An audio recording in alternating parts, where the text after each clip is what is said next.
Okay, guys, so as usual, I will give you a brief introduction about this framework of those events. So those webinars are prepared and organized by the Weekly Fasting Group, which is a very big online community operating on WhatsApp. And the common denominator of this group is that we abstain from food for at least 24 hours every week. Between Friday and Saturday, there are certain hours, and we abstain from food between those hours. And each person does it their own style. Some people do dry fasting, some people do water, some people do juicing or just liquids. It's really open-minded, and it is really open-minded in terms of different kinds of people that come into this group. So we have vegans, we have non-vegans, we have meat eaters, we have keto, we have carnivores, we have raw vegans, so whatever. And we are just creating here the space of tolerance, of this spirit of learning from each other, without this sectarian thinking of my thing is better than yours and stuff like that. So that's pretty much, and that's my intention in creating this group, is to make it, non-cultish, non-sectarian, really open-minded. Really, we are here to learn from each other without judging anyone. So today we have with us. Okay, sorry. I just wanted to say the last thing about the group, that if you are watching this video later on, all those videos are recorded and put on YouTube. You will find my WhatsApp number below this video, and you can just send me a message with your name, and I will happily add you in those if those ideas appeal to you. Now, today we have with us again Dr. Stephen Stern. So welcome, Stephen. Hello. Thanks for having me back. And we are going to discuss a fascinating subject of aging. Now, I'm really, really happy to discuss this because I'll tell you, Stephen, this subject interests me a lot. And I think that we don't have, in the past, there was this culture of elders where young people learn from their elders, right? But today, if we look at most of the elders today, or at least many of the elders, they're not in the best condition. So a young person, especially who is health oriented, or even who wants to gain some wisdom, they look at the elders of today and they think, they get to the age of 70, 60 and something, and many of them, they do not function well, either physically or mentally. So I can completely relate if this young person will think, I don't really want to learn from this person, or maybe learn just some certain things, but not many things. Now, with you, Stephen, we see a person who is aging, you're 72 now, right? Mm-hmm. Yeah, but you're in a really, really good shape, physically, mentally. So we can really learn from you a lot. And I'm really happy for that. Now, first of all, I would like to ask you a more philosophical question. Now, what is aging for you in terms of the philosophical idea of aging? Well, I can think about it a lot of different ways. Excuse me. Just to let you know, I just want to back up a little bit. When you said people today are not inspired by their elders because they're old or not thinking. When I was a young man or a young boy, I thought the same thing. And I thought when someone reached their 60s, it's like life was over the hill, because most of the people that I saw at that age were either mentally deficient, Alzheimer's or, right, dementia, or they were physically incapable of doing things. And I saw that in my parents too. When my parents got in their 50s, I mean, they were out of shape. They couldn't go for walks. They couldn't, they were very sickly as they got in their 50s and beyond. And so that was modeled for me. So I had a very different perspective of how I wanted to age. I think maybe that's why I've been so proactive about the things I do, whether it's how I eat, how I move, how I take care of my sleep, how I deal with stress. There's so many different things that impact the aging process. So I'm, I guess the baby boomers in general are aging very different than the previous generation, and lifespan is very different.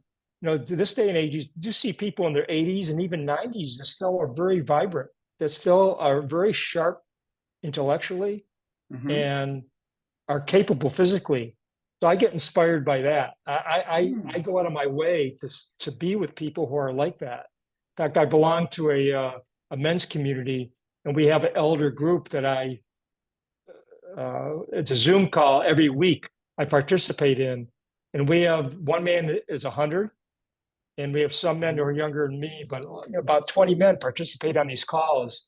So I get to experience a wide spectrum of how these men are aging in their life. So I guess I'm speaking to the younger people that if you really search out, you can find, quote, elder people, older people who have a lot on the ball, physically and mentally. So I guess I'm not answering your question. Okay, and Stephen, I'm just curious regarding this group of elders. Is it a special group of people who hold a particular lifestyle, or like some kind of physical fitness or diet or anything like that, or just people who live regular conventional lifestyle, but they just got okay. People who live regular lifestyles. One thing we have in common is we did this training. It's called the New Warrior Training Adventure. We've all done that, so that's our common bond. But it's people from all walks of life, different careers, and not all of them are very healthy. Some are going through physical challenges, and others are very vibrant and living very active lives. So I guess when you ask philosophically, what does aging mean to me? I know for a lot of people, they see me move and they say, gee, you move like a young guy. And I kind of flip that around. I don't believe I move like a young person. I move like an elder person is capable of. I move like an older person that has capabilities, that has a certain amount of physical autonomy. So I don't think moving well and being strong are just for the young. I think, even at 72, I could do pull-ups, I do push-ups, I could do a handstand, I hike in the mountains. I live a very active life. Wow. And so to me, I'm not doing what a young person does. It may not be typical of older people, but to me, I want to inspire people that this is what the body's capable of if you treat it appropriately. So I don't move like a young person. I move like an older person that has capabilities. Wow. I have a certain amount of physical autonomy where I could move my body in the way I want to without fear of getting hurt. And I have a certain amount of skill and proficiency to do it. I'm not as strong as I was when I was in my 50s, but I actually move better. I have more flexibility. I have more freedom of how my body can do things. And I'm more at ease in my body than I was in my 50s or 60s. So we could talk more about that as we go here, but I'm just saying an older person is capable of moving and being very vibrant and having a resilient, strong body. Everyone is capable of that. Right. And in terms of the philosophical idea, aging as a season of life, what does it mean to you? What kind of associations do you get when you think about that? Well, I'm definitely on the back end of my life. So I have a friend who he used to joke. He says life is like a pizza, and if you cut a pizza up, there's 8 slices, and every slice is a decade. So when he, in the 70s, he only has 1 slice after this of life. That's how he looked at it philosophically. Once. I don't tend to break it down that way, but I'm definitely on the back end of my life. Whether I live, I can have an accident tomorrow and die tomorrow, or I could live another 20 years, 30 years, and so philosophically, I don't think about, well, let me take that back. There are times I see my finality. I know life won't go on forever. I think when I was in my 20s and 30s and 40s, I don't think about the end point of life. It's kind of in denial, just not immediate. But at my age, I've had friends who have passed away, people who have died. I could see there's a finality here. I see people on the news who are younger than me who die and, from whatever sickness or this or that. So I know my life isn't forever. So philosophically, I I think for me, aging has brought more of hmm, more of an immediacy to make the most of my life what it is right now, rather than preparing to what I can get in the future in the future. Mm. Like I'm not waiting to enjoy my life now. I mean in the future. Like, Mhm. gee, in 10 years I plan to do this. No, if I want to do something and it has a lot of meaning to me, I want to Mhm. do it now and connect Mm. with people in a heartfelt way now. I'm not waiting for my happiness or my success. I want to Wow. feel it now. And I've noticed over the last number of years that I'm embracing that more and more. And it feels wonderful to, live in that space, to feel gratitude, to feel appreciation, to, be in the moment at hand rather than waiting to be happy. Um, Mm. so that to me, the aging has done that for me, has given me a perspective of really appreciating the gifts that are happening right now and the Yeah. connections I have right now. Hmm. And how was it for you when you were younger? Would you say that you were always on the go, always looking forward without enjoying present moment? Well, I definitely wasn't always enjoying the present moment. I was very frustrated and I always felt, I mean, there's people have, I don't know if you heard the term shadows, but we carry this Yes, kind of, yes, yes, yes. yeah. So shadow, a shadow that I had that I wasn't really connected to, but it's a shadow that kind of drove me, was that I wasn't good enough. So Mm. I'd always strive to, try and be better, which is appropriate. I mean, but I'd Hmm. beat myself up if I didn't measure up to how I think I should have done something, or maybe I interacted with someone in a way and I said, oh, I should have said this, I should have said that. And internally, my self-talk would kind of beat myself up around it. I'd kind of, Mm. oh, I'm so stupid, or why didn't I see that, or Mm. why did I do that, or this or that. That was like looking back, and then in the future, I never felt satisfied about what I was doing with my life. Like Mm. I was pretty lost in my early 20s. In my mid late 20s, I started getting more focused, and that's when I discovered chiropractic care and decided as a career. Hmm. And so I embraced that. That had me focused. I had a vision of where I wanted to do with my life. But my early years in practice, I was still pretty frustrated. I still was not happy with the way I was practicing. Mm. So it took me many years, I'd say till, about my 10th, 15th year in practice, till I really started feeling comfortable. I've been in practice 40 years now. And I say the last 5, 10 years has been the happiest in my practice. Mm. Because I Hmm. think I was talking about this. I told you about the elder group. We usually have a theme in our meetings, and we talk about being an imposter, the imposter syndrome. How, Hmm. you're doing something, but you don't feel like you earned it or own it. And Mm. you're not, I think what Hmm. happens is that for me and for most people, we start doing something, you don't feel we're good enough and we have to learn and get better and improve. Hmm. Hmm. And eventually, if you stick with it, if by the grace of spirit, you'll grow into that and it'll just feel very natural. And I think early on, you asked how I was when I was younger. I had Yes. this image of how I wanted to be and how I wanted to think and how I wanted to interact with people. And it Hmm. took me decades to finally feel comfortable enough in my own skin where I just embraced that. So I'm not, Mm. I kind of, this image of how I wanted to be, I've kind of lived in it. And I don't feel an imposter anymore. I feel like I'm just myself. I'm not pretending. I don't have to defend myself. I don't have to talk anyone else into being anything different than they are. Yeah. I accept what is. And Yeah. not that I don't want to inspire and I don't want to be inspired. I can Hmm. change and shift and grow and learn and discover, but I have more of a mindset of acceptance what is, and I want to speak from my heart. And Hmm. I find over the years, it's much easier and easier to embrace that. And that's brought me a lot of peace inside and a lot of sense of gratitude for what happens in my life. And so that's how I shifted from being younger to the aging process.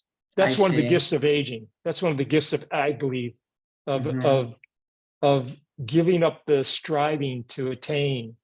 And by the way, I'm on a roll here. I'm kind of rambling. I think it's perfectly appropriate when people are in their 20s and 30s to actually go for something bigger than what they are. I mean, that's when you test your limits. You don't know what your limits are. I've already know how much I can lift. I've already tested the limits of how much I can push myself. I think when we're in our 20s, 30s, and 40s, even 50s, that you're still kind of finding where your edge is. One of the gifts of aging into the 60s and 70s, I don't know about the 80s yet, but in the 70s, is that there's a greater acceptance of who I am, and I know what I'm capable of. And it's easier for me to dance around my edge. And if I wanted my growth edge, if I want to grow somewhere, I know where I can go, where my limits are, and how to expand them. Or maybe something else where I think, oh, that used to be important for me and I wanted to grow. I say, oh, that's not so important to me right now. I think men and women in their 20s and 30s, you're still discovering that for yourself. So in the 70s, now there's some people in their 70s still don't get that. They're still striving and they're still trying to figure out stuff. And I think one of the gifts for many older people is that you know what's important to you. You know your values, you know what brings you meaning, and you want to put emphasis on that. So yeah, Stephen, yeah, that's absolutely makes sense. Now, in relation to what you said, there are lots of men and women, their 30s, 40s, 50s, who constantly have this notion of I'm not good enough, it's not good enough, and it can be applied to work.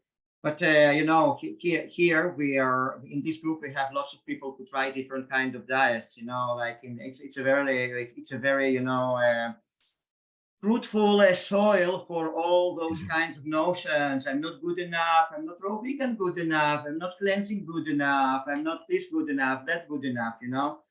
So what do you recommend to people? Especially for this group in relation to diet, because I'm sure I've experienced that. I know. Me too. That's been my journey too. Yeah. Me too. And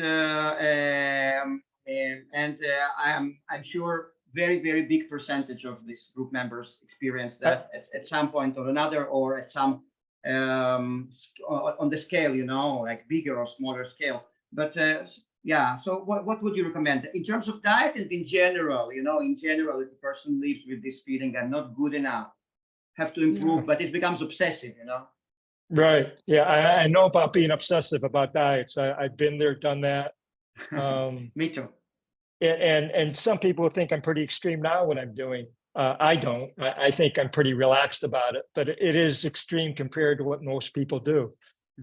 I think when I was younger, there was, and it's probably very common for most people, that there's this desire to do it perfectly.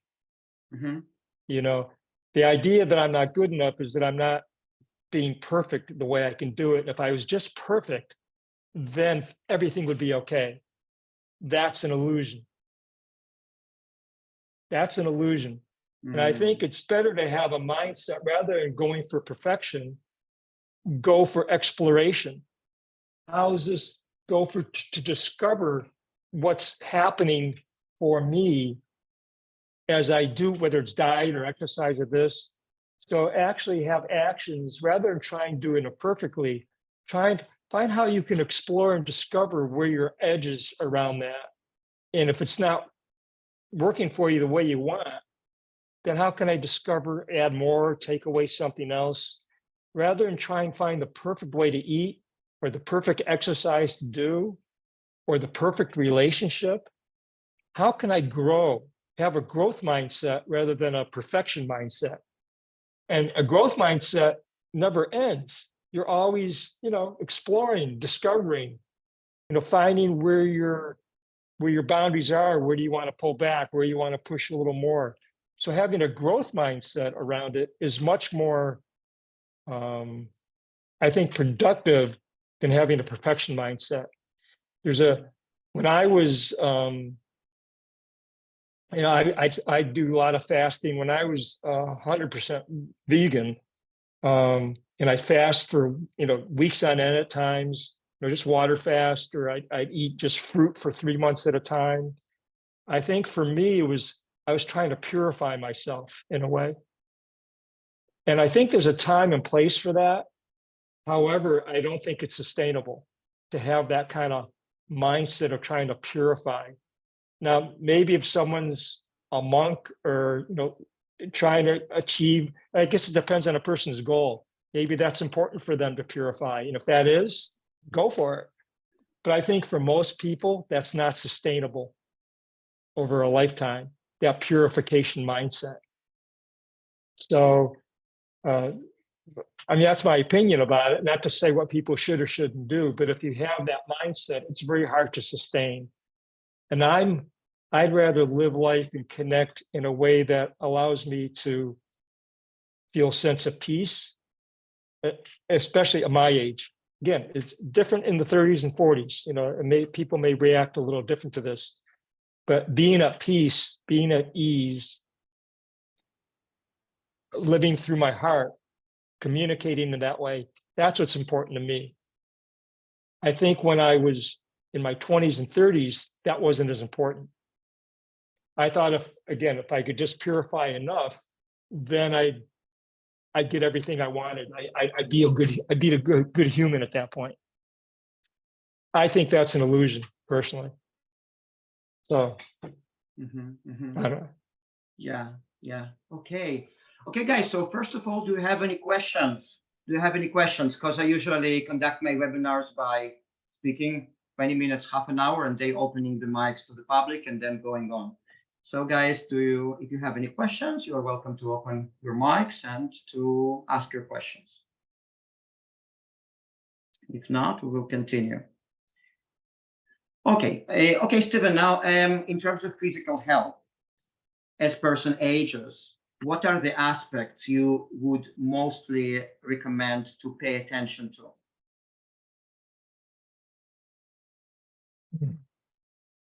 Well, I say the most important is to connect with your internal dialogue. How do you speak to yourself, your self-talk? I think that's the most important. It's mental. It's the mental part, yeah. It's mental, but for me, I'm a kinesthetic person, so I experience my body very differently than other people who are very mental. I'm a kinesthetic. That's how I interact with the world, and the way I feel inside my body has a tremendous impact on how I think about life in my body. So for me, the internal process is really important. So how I experience my body, is very vital to me. But compared to other people, they don't experience their body. They swim in their head a lot. And that's how they live life. So I live it kinesthetically. So, but I think for whether it's my way or a different way, I think the way we talk to ourselves says a lot about how we take care of ourselves. So when I used to be very judgmental about myself, my inner critic would beat myself up. And so I do a lot of things out in the world physically to beat myself up, whether abusing myself by running miles and miles and miles, to the point of exhaustion, and I just had to break through. I suffer by running now, or with my diet. I do dietary things that were very, challenging to my body. My self-talk would kind of reflect that in the outside of myself. So now my self-talk is very different. It's much more kinder and loving to myself. And I treat myself in a more loving, kinder way, whether it's with my exercise, with how I eat, with how I relate to people, how I interact with people. My self-talk, and I don't know what comes first. I changed my behavior, my self-talk changed, or my self-talk started changing, my behavior changed. It's like chicken or egg, what comes first? To me, it's irrelevant. But look at, I suggest for people to look at how you talk to yourself. And if you're talking to yourself the way you wouldn't want a friend to talk to you that way, then you probably want to shift something. So to me, that's number one. That's a good way to how to age properly, of how you're really interacting internally, your internal world. After that, now the physical, you have a question about that, or? Yeah, I wanted to. First of all, we have a question here in the chat, Philip. But after that, you can just unmute yourself when we have the next series of questions, and you can just ask. But I just wanted to ask you about how do you improve self-talk? Because a person can relate to that intellectually, to that idea that they need to. But if they have been self-talking like that for years, what do they do? How do they change it? Well, there's probably another number of avenues to go about it. I'd say one is to be honest with yourself. A lot of people delude themselves. And here's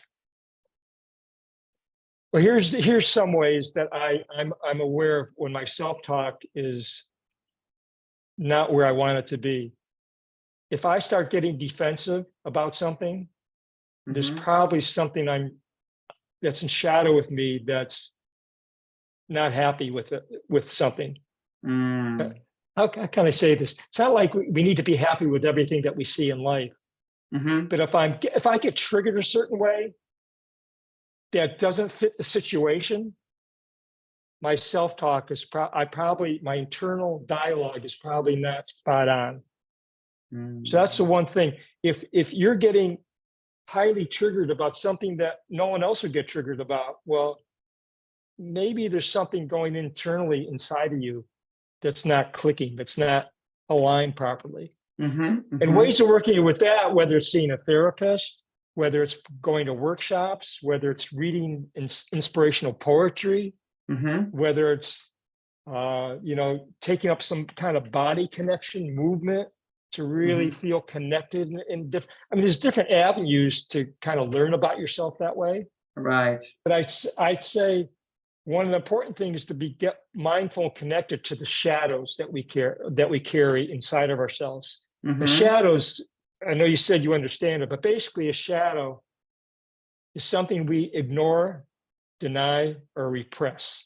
And as we get more conscious of what those shadows are inside of us, and we have them in front of us, where instead of driving us like this, where we keep, I know I can beat myself up. I think I'm not good enough. Okay, I don't have to do that in this situation. How do I want to respond in this moment? When we're aware of our shadows, then we can burn cleaner and our self-talk will change.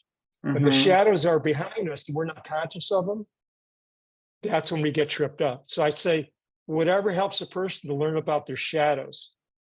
And the thing about shadows, though, once you learn about them, doesn't mean you haven't mastered, because there's other shadows that will have other nuances that will arise. And so it's a constant process of connecting with the internal world. So I'd say if someone wants to help their self-talk, really be self-aware about what makes themselves tick.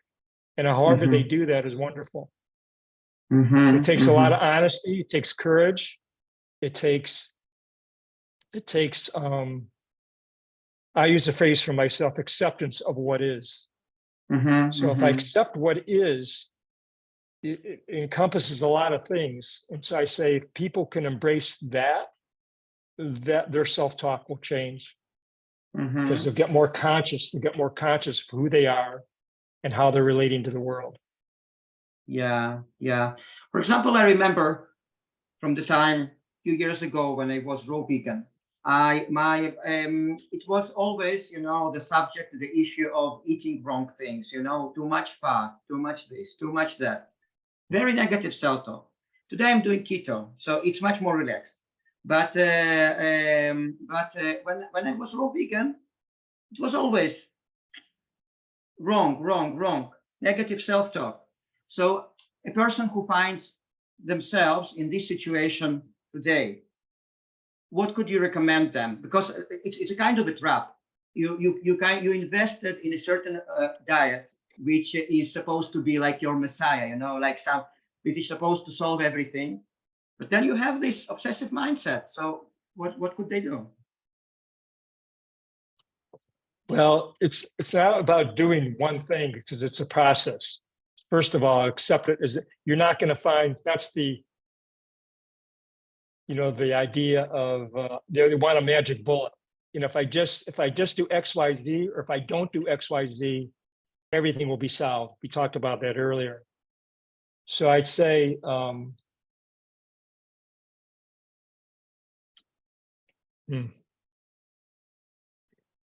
focus on, well, in order to, especially as we're younger, in order to know where we want to go with something, sometimes it's good to know what doesn't work. So, buying shoes, gee, I know I don't want to choose X, Y, Z. Let me take that back. I'm getting a little distracted here. I'd say that focus on what works for you rather than what doesn't work. So if I'm obsessive about, gee, I can't do this, I'm putting all these limits. And again, sometimes limits can be useful because it allows you to be more creative. But if I'm putting all these limits of what's appropriate, so it narrows down what you can do, I say do that for a stretch of time, but be open to change. Maybe that's the bottom line, is that when we put all these limits and restrictions of what we can't do, a lot of times we're not open to change. People put, this chains on them. I think that could be good, putting these chains on yourself for a limited amount of time. Depends on the situation, whether it's for a few weeks, a few months, or a year on some, I have no idea. But if you put a limit on it and then say, well, in 3 months, I'm going to look back to see how this is working for me and be open to change. So maybe that's the key. If you're having this dogma about what I can't do, that's fine, but have a time frame around it so you can reassess whether it's working for you or not, rather than, gee, I can't do this the rest of my life. Like in the other interview we did, I talked about my being vegan, being vegetarian, being paleo, keto, carnivore. So I'm carnivore right now, 100%. But I'm open to change. I'm not committing to this the rest of my life. And every now and then I may add some other food, like I had some avocado last month, because I don't want to be dogmatic. I want to be open. I don't want to say, oh, I can't have that because I'm carnivore. I want to say, I'm choosing to be carnivore because this works for me right now. And if I want to have avocado or blueberries or something else, I want to give myself the empowerment to do it. Not that I have this chains, these chains that lock me in a prison. I'm in a cage. Yeah. Right. So I'd say chains, the prison is good for a while, but don't keep yourself there. Open the door, smell what's around you, and maybe you want to do something different and you go to another cage. I don't know. Or maybe you just be wide open and just live life that way. But be open to change. That's vital. Very important. Very important. Now we got a question in the chat from Philip. Philip, do you want to unmute yourself and just ask your question?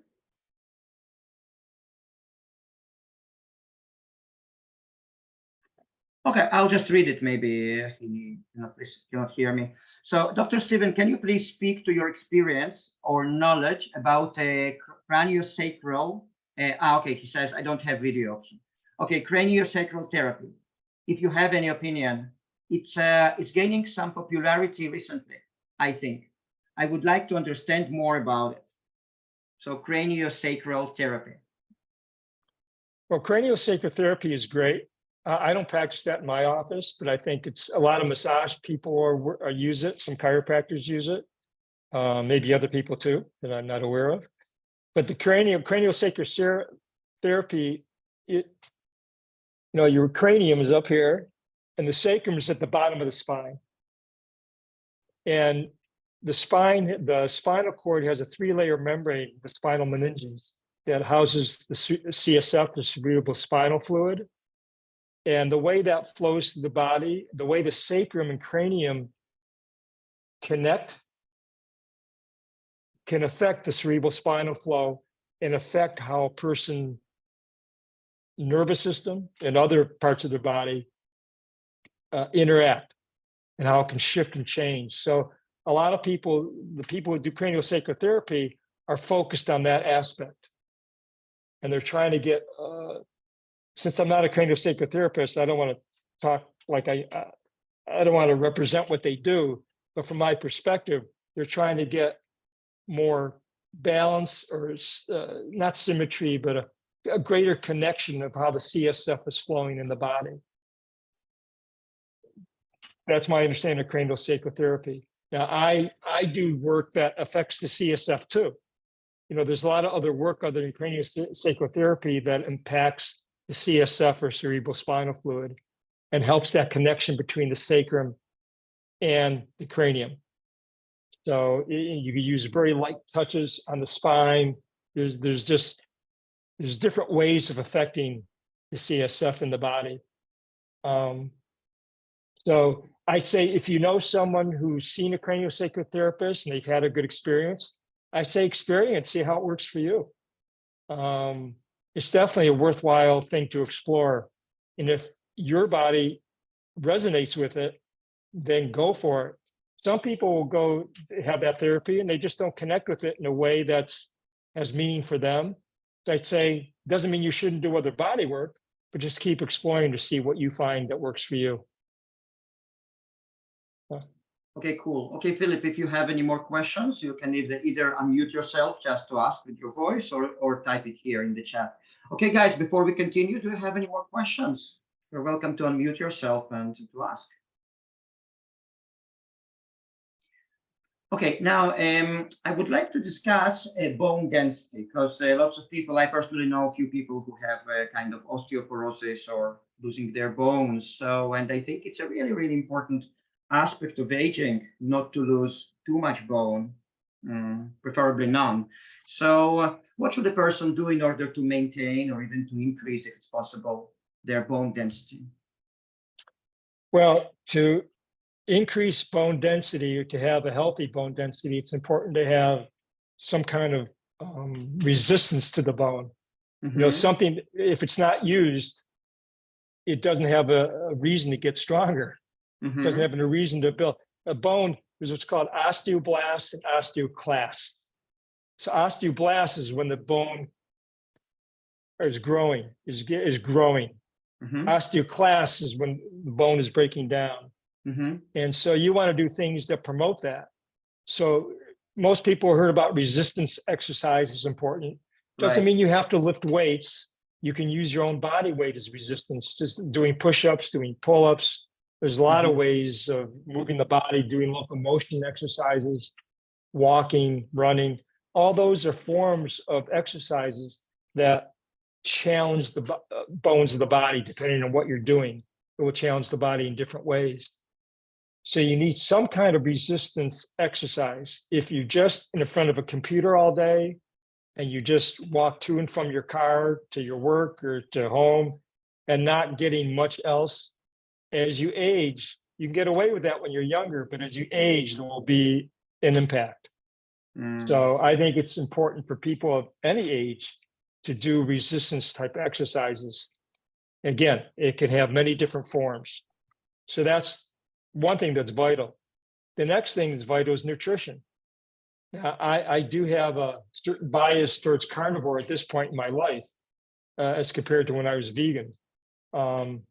And part of it's based on when in 2010, I started exercising very intensely, 2010, 2011. And at that time, I wasn't 100% vegan, but I think I had started eating fish every now and then. Not a lot, but I was basically pretty close to vegetarian. And I was exercising so intensely, I could tell my body needed something more. And that's when I decided to match the energy I was putting out, the demands I was putting on it. I started exploring my food. And that's when I started eating meat again. I wasn't eating meat like I am now, but I started having chicken and turkey and eventually ground beef. And I think the way I was exercising at the time, if I didn't do that, I couldn't maintain that kind of intensity. Now, I don't exercise that way anymore. I exercise, and we could talk about that as we go here. But for me, if I didn't do that, I don't think I could have put those kind of demands on my body, and the bones wouldn't have gotten stronger, and the muscles wouldn't have gotten stronger and developed if I maintained my vegan or vegetarian lifestyle. So it depends, a lot depends on what you want to accomplish with your body. I've read that, I guess there's some vegans or vegetarians that are very developed and very strong. You know, I think those are outliers. I think for most people, it's not sustainable to get very strong and to put those demands on the body. And I may be wrong about that. I'm not saying I'm right about that, but from my perspective, it's harder to do. So it depends on your goals and how strong you want to get and how much energy and focus you want to put into it. So if someone's lifting heavy weights and really putting a lot of demand on their body, they need quality nutrition, that I know, and proper rest. You know, and it's not just nutrition and exercise, but you got to recover from the exercise. Right. So it's not just about exercise. Exercise includes getting the proper rest and recovery. Dr. Stern, and in terms of resistance training for the person who is not accustomed to doing that, maybe they're a little bit overweight or they just quite weak, you know, what can they start with? What is the recommendation? You can also base it upon the fitness training or exercise training programs that you're familiar with. Yeah, I think for someone who's been sedentary the whole life and hasn't really done much, and as long as they don't have injuries that get in the way of it, I'd say just to start walking a little bit, get out and move your body that way. That, I mean, at least that you get weight bearing on your legs that way. You're not going to do much for your upper body and your arms and things like that, but at least you're using your body weight on your legs. So get out and walk, whether it's 5 minutes, 10 minutes, as you build up. You know, if you could build up to 45 minutes to an hour, that's great. I think after that, there's diminishing returns. But the first, 30 minutes to an hour of walking, you'll get 90% of the benefits. So I just start walking. Just use your body. And what would be the next step? Yeah, the next step after that would be, and I'm a big fan of what's called original strength resets, OS resets. And it's, I was involved in that when I was about 2011, I started doing that. And I embrace that model every day since then. And to me, it's putting the body through gentle movement patterns that allow the body to experience different planes of motion, whether it's rolling, twisting, rocking, connecting to the breath. We call it head nods. There's different ways of connecting with our body's natural strength. We're naturally strong, but because of inactivity, overuse, abuse, we kind of lose connection with these patterns in the body. So original strength resets, you just do simple movements every day to kind of re-engage the body, or reconnect the body. And it's allowed me to move in ways that are very fluid and very capable. So every day, whether it's just like 15 minutes a day is enough, I usually do more than that, but 15 minutes is more than adequate to really improve and connect with that's probably the next level that I'd say to really start helping the body get more stronger and more resilient. The next thing after that would be do more like body weight based exercises, which I do a lot of too, along with the resets. And what I mean by that, and I just don't do push-ups and pull-ups, but I crawl a lot. Locomotion exercises are one of the best things you can do. Like crawl like a bear or like a crab. I don't know if you know these motions, or like a monkey, where you just hop or hop like a frog. I do stuff like that every week to various degrees. To me, that's the next level of getting the body stronger, not only stronger and more capable, but for me, I find it fun. It's fun to move the body in playful ways. It's like being a kid again. And I do a lot of rolling kind of stuff, whether it's segmental rolling, just one limb at a time. I roll my whole body. It's like giving yourself a massage when you're on the mat doing stuff. So to me, again, walking, doing the OS resets, and doing locomotion kind of exercises, which I've really acquired an appreciation of it from my work with GMB Fitness. It's an online training program that they have wonderful training programs to teach you how to connect with the body, not just locomotion, but a lot of other things too. It's an online fitness company that has these wonderful training programs that teach you how to not only get strong and more flexible and more capable, but also it's fun and it makes it sustainable. Because when something's fun, it's going to be sustainable. You're going to want to do it. And they also have a great community over the Mighty Network app that a lot of support for the community. Again, I can't speak of them highly enough. I'm a certified trainer in the community, and I teach people one-to-one. I've taught people online, and they have excellent instructors. They have a lot of free stuff too once you're in the community to help you, evolve what you want to do. So I'm really highly supportive of GMB Fitness, and I encourage people who are listening to this to check that out. Yeah, Stephen, yeah. I'm sorry. So, at what stage does it get in? Because you structured it very, very, very, very well, and actually really liked it. So you start with walking for a sedentary person, and you start with walking. After that, you do some kind of wave like start moving your body in different directions. Start swinging from one side to another. Then after that, you add a little bit more of the resistance training of pull-ups, push-ups, and stuff like that. Now, GMB, where does it get in? At what stage?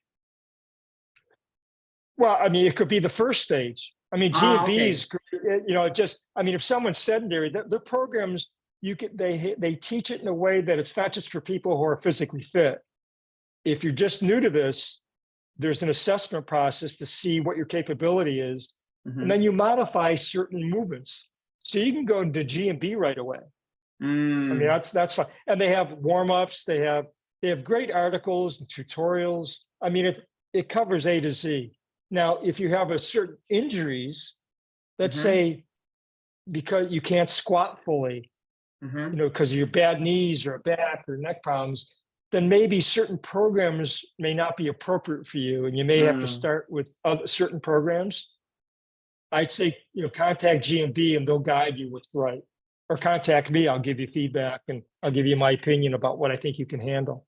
I just had someone call me the other day asking me about GMB and what programs, should they do. They have a program called Elements, which is if you're already pretty active and doing stuff, even if you're not that active, but don't have any injuries, it's a great program to learn how to crawl and move and connect. It's an 8-week program.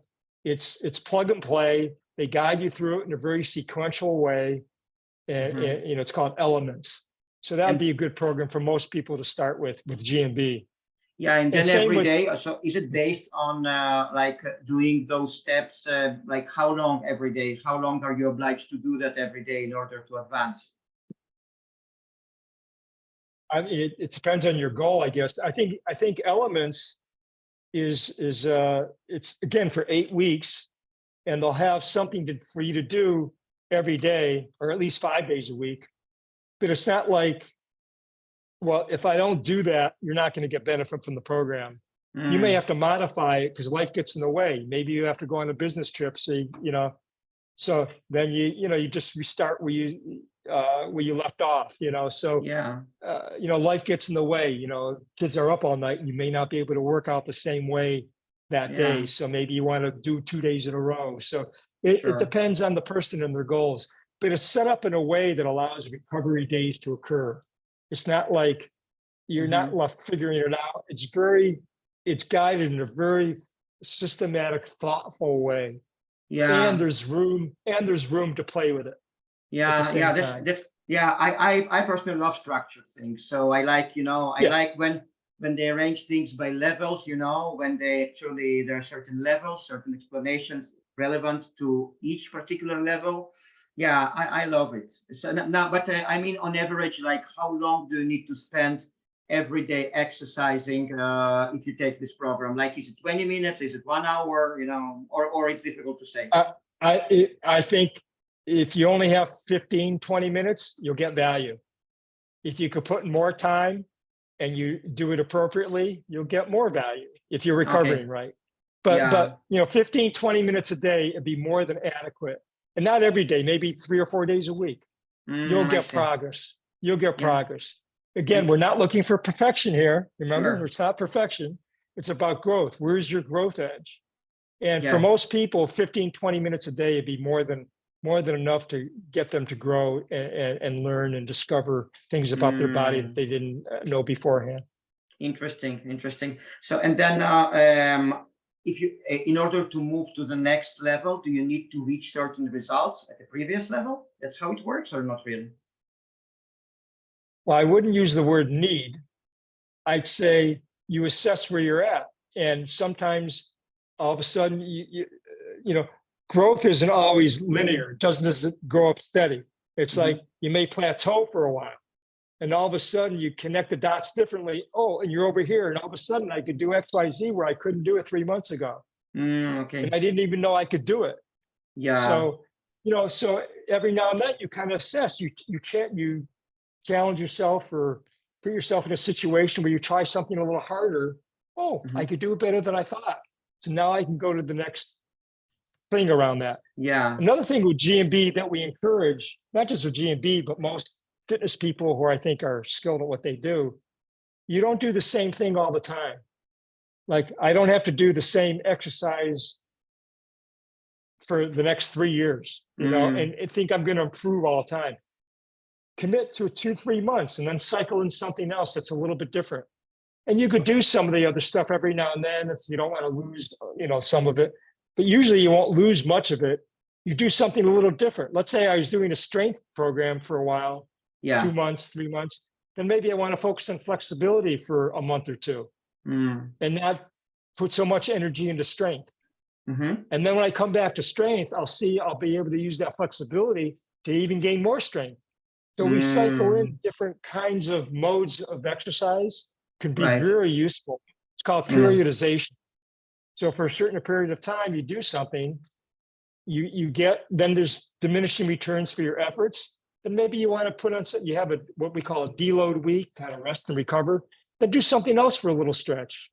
Yeah. Then when you come back to that other activity again, you'll find you'll be able to do it better with more skill, more capability.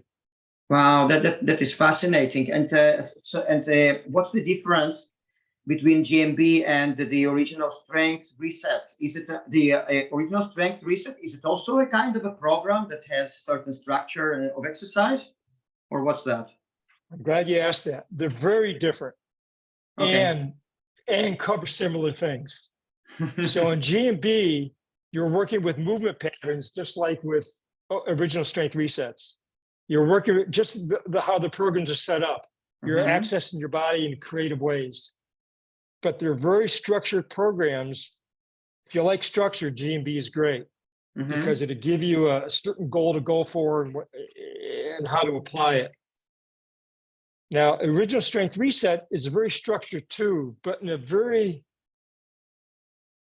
very different way. The way I look at let me back up. How I approach exercise now, that's very different than I did before. Mm-hmm. When I used to exercise before, I had specific goals in mind that I want to achieve something, whether it's a handstand, whether it's a cartwheel, whether it's doing what's called a muscle up, or Mm-hmm. very, skills that take a certain amount of flexibility and coordination to do. Mm-hmm. I've let go of that over the years. I don't have these goals to change. I'm still going towards getting those things or doing those things to the best of my ability. But I play with movement at this point. I just Mm. play with movement. Every day, I'm not sure what I'm going to do. I kind of have a ballpark figure, but I just listen to my body. Oh, my body wants this today. And I'm just exploring, playing how I move in certain ways. Some things are very easy at first. And as I get my body warmed up, I do things that are very hard. A lot of people will think, gee, that looks really difficult. How do you do that? But to me, Mm-hmm. it's play because I'm not exercising. I'm not counting reps. I'm not, I'm just doing what my body wants. For me, that's what original strength reset set that in motion in a good way. Because Mm. every day I do what I call these resets. I'll rock for a little bit. I'll roll. I do, twisting kind of things. I'll do cross crawl pattern kind of stuff. And as my Mm-hmm. body warms up with those, then I feel more connected and I'll do more GMB type things. Mm. But the original strength resets, to me, it's a great marriage. Really? But Wow. the regional strength resets, it's more about a mindset about how I want to engage the body. And I want to put it in different planes of motion every day.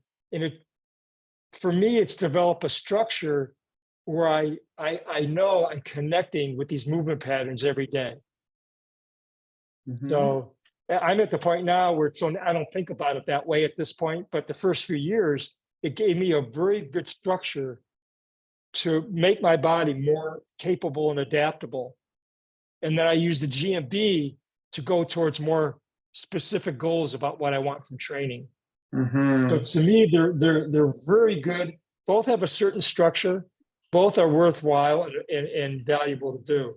And Yeah. there's a lot of free stuff on YouTube for both of them, where you Really. don't have to spend a lot of money if you want. Yeah, go to Original Strength Resets videos on YouTube.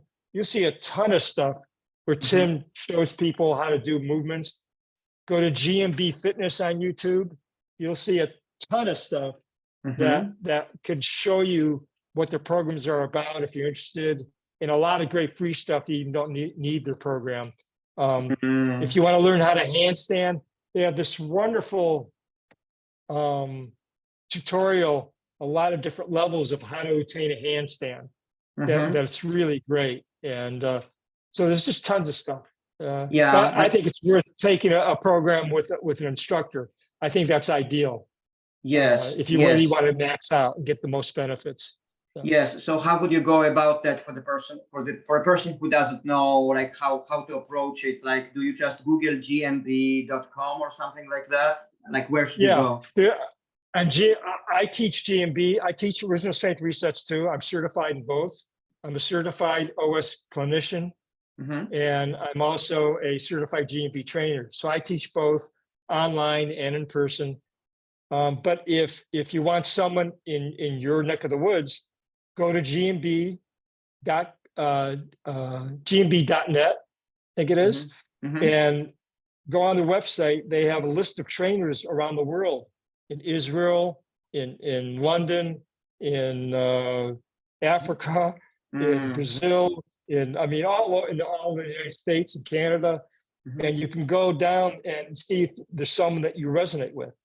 Maybe there's Yeah. someone your age. Maybe you see just how they wrote their bio. Oh, I connect with this person. Mm, Maybe you want okay. someone who teaches in a certain language. There's Mm-hmm. GMB, there's GMB trainers in Europe and a lot of different countries in Europe. Right. Uh, there's some of them put on in-person workshops that you can go to. I Mm-hmm. know with Original Strength Resets, you can learn online from Tim Anderson himself, the person who teaches this, who Mm. created this. Okay. He does workshops in person. I'm Yeah. also involved, just to let you know, in another thing that I just want to put out there. It's called Mm-hmm. Animal Flow. Animal Flow by Mike Fitch. Mm-hmm. And it's a whole model of doing locomotion that's very good for the body and Wow. teaches the body, puts the body in different planes. It's fun, it's structured. You can make it as intense or as easy as you want. There's instructors all around the world that teach in person or online. It's called Animal Flow. So I invite people to check that out too. I've been certified that just as a level 1. I'm not as advanced in that as other things, but it's a great program. I do it for myself too. So I just want to put a plug in for Animal Flow along with GMB and Original Strength. Mm-hmm. Mm-hmm. And if a person wants to learn it from you, can they approach you and learn it online from you? Sure. Just, send me an email. We'll set up a time that's convenient for both of us. And I usually, the first session is about an hour, 50 minutes to an hour. And I assess where you're at.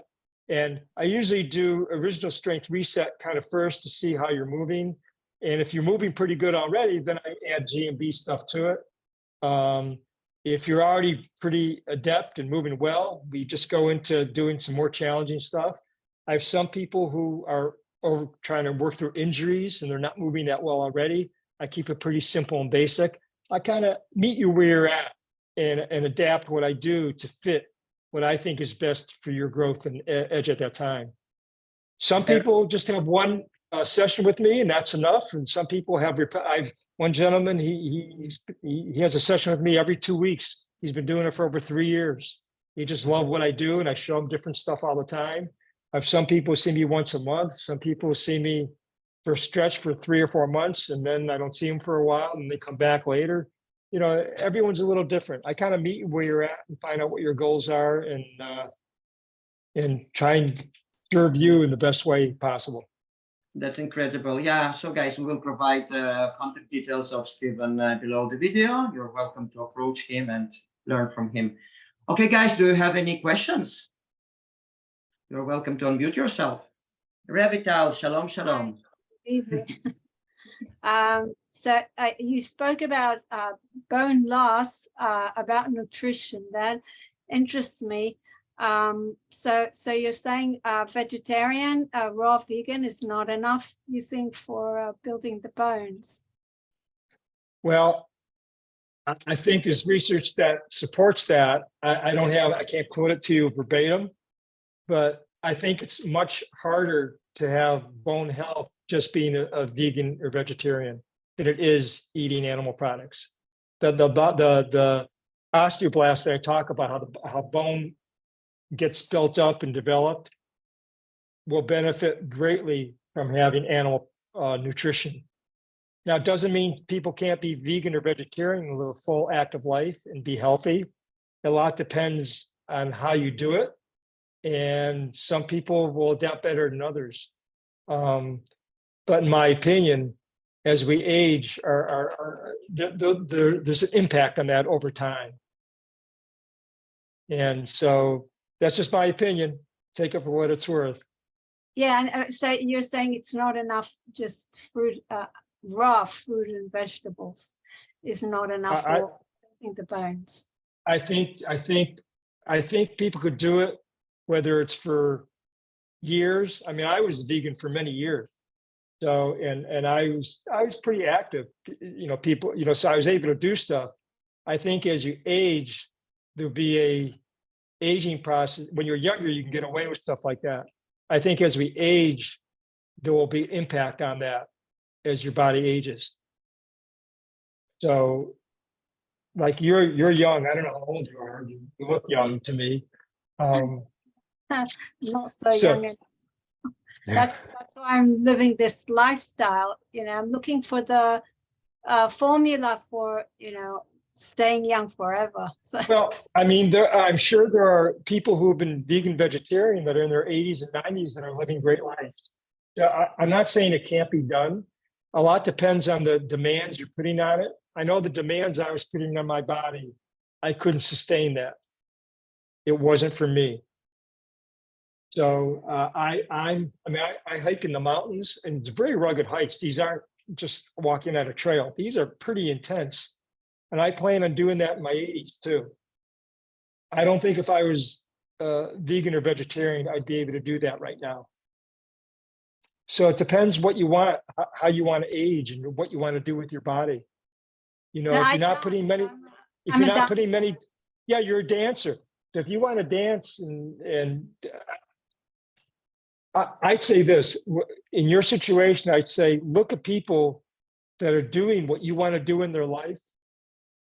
And maybe they're 20 or 30 years older than you, or maybe they're in the 70s or 80s, and see if they're people who are living your lifestyle right now. Are people living vibrant, dancing lives, eating the way you eat? If they are, then don't do what I'm saying. That if you have models that are inspired by people who are living that way, more power to you. But I think you'll find people who are still dancing the way you dance now, if they're really active. My guess, not very, there may be some outliers, but most people are not 100% vegan, are not just raw food, you know, raw fruits and vegetables.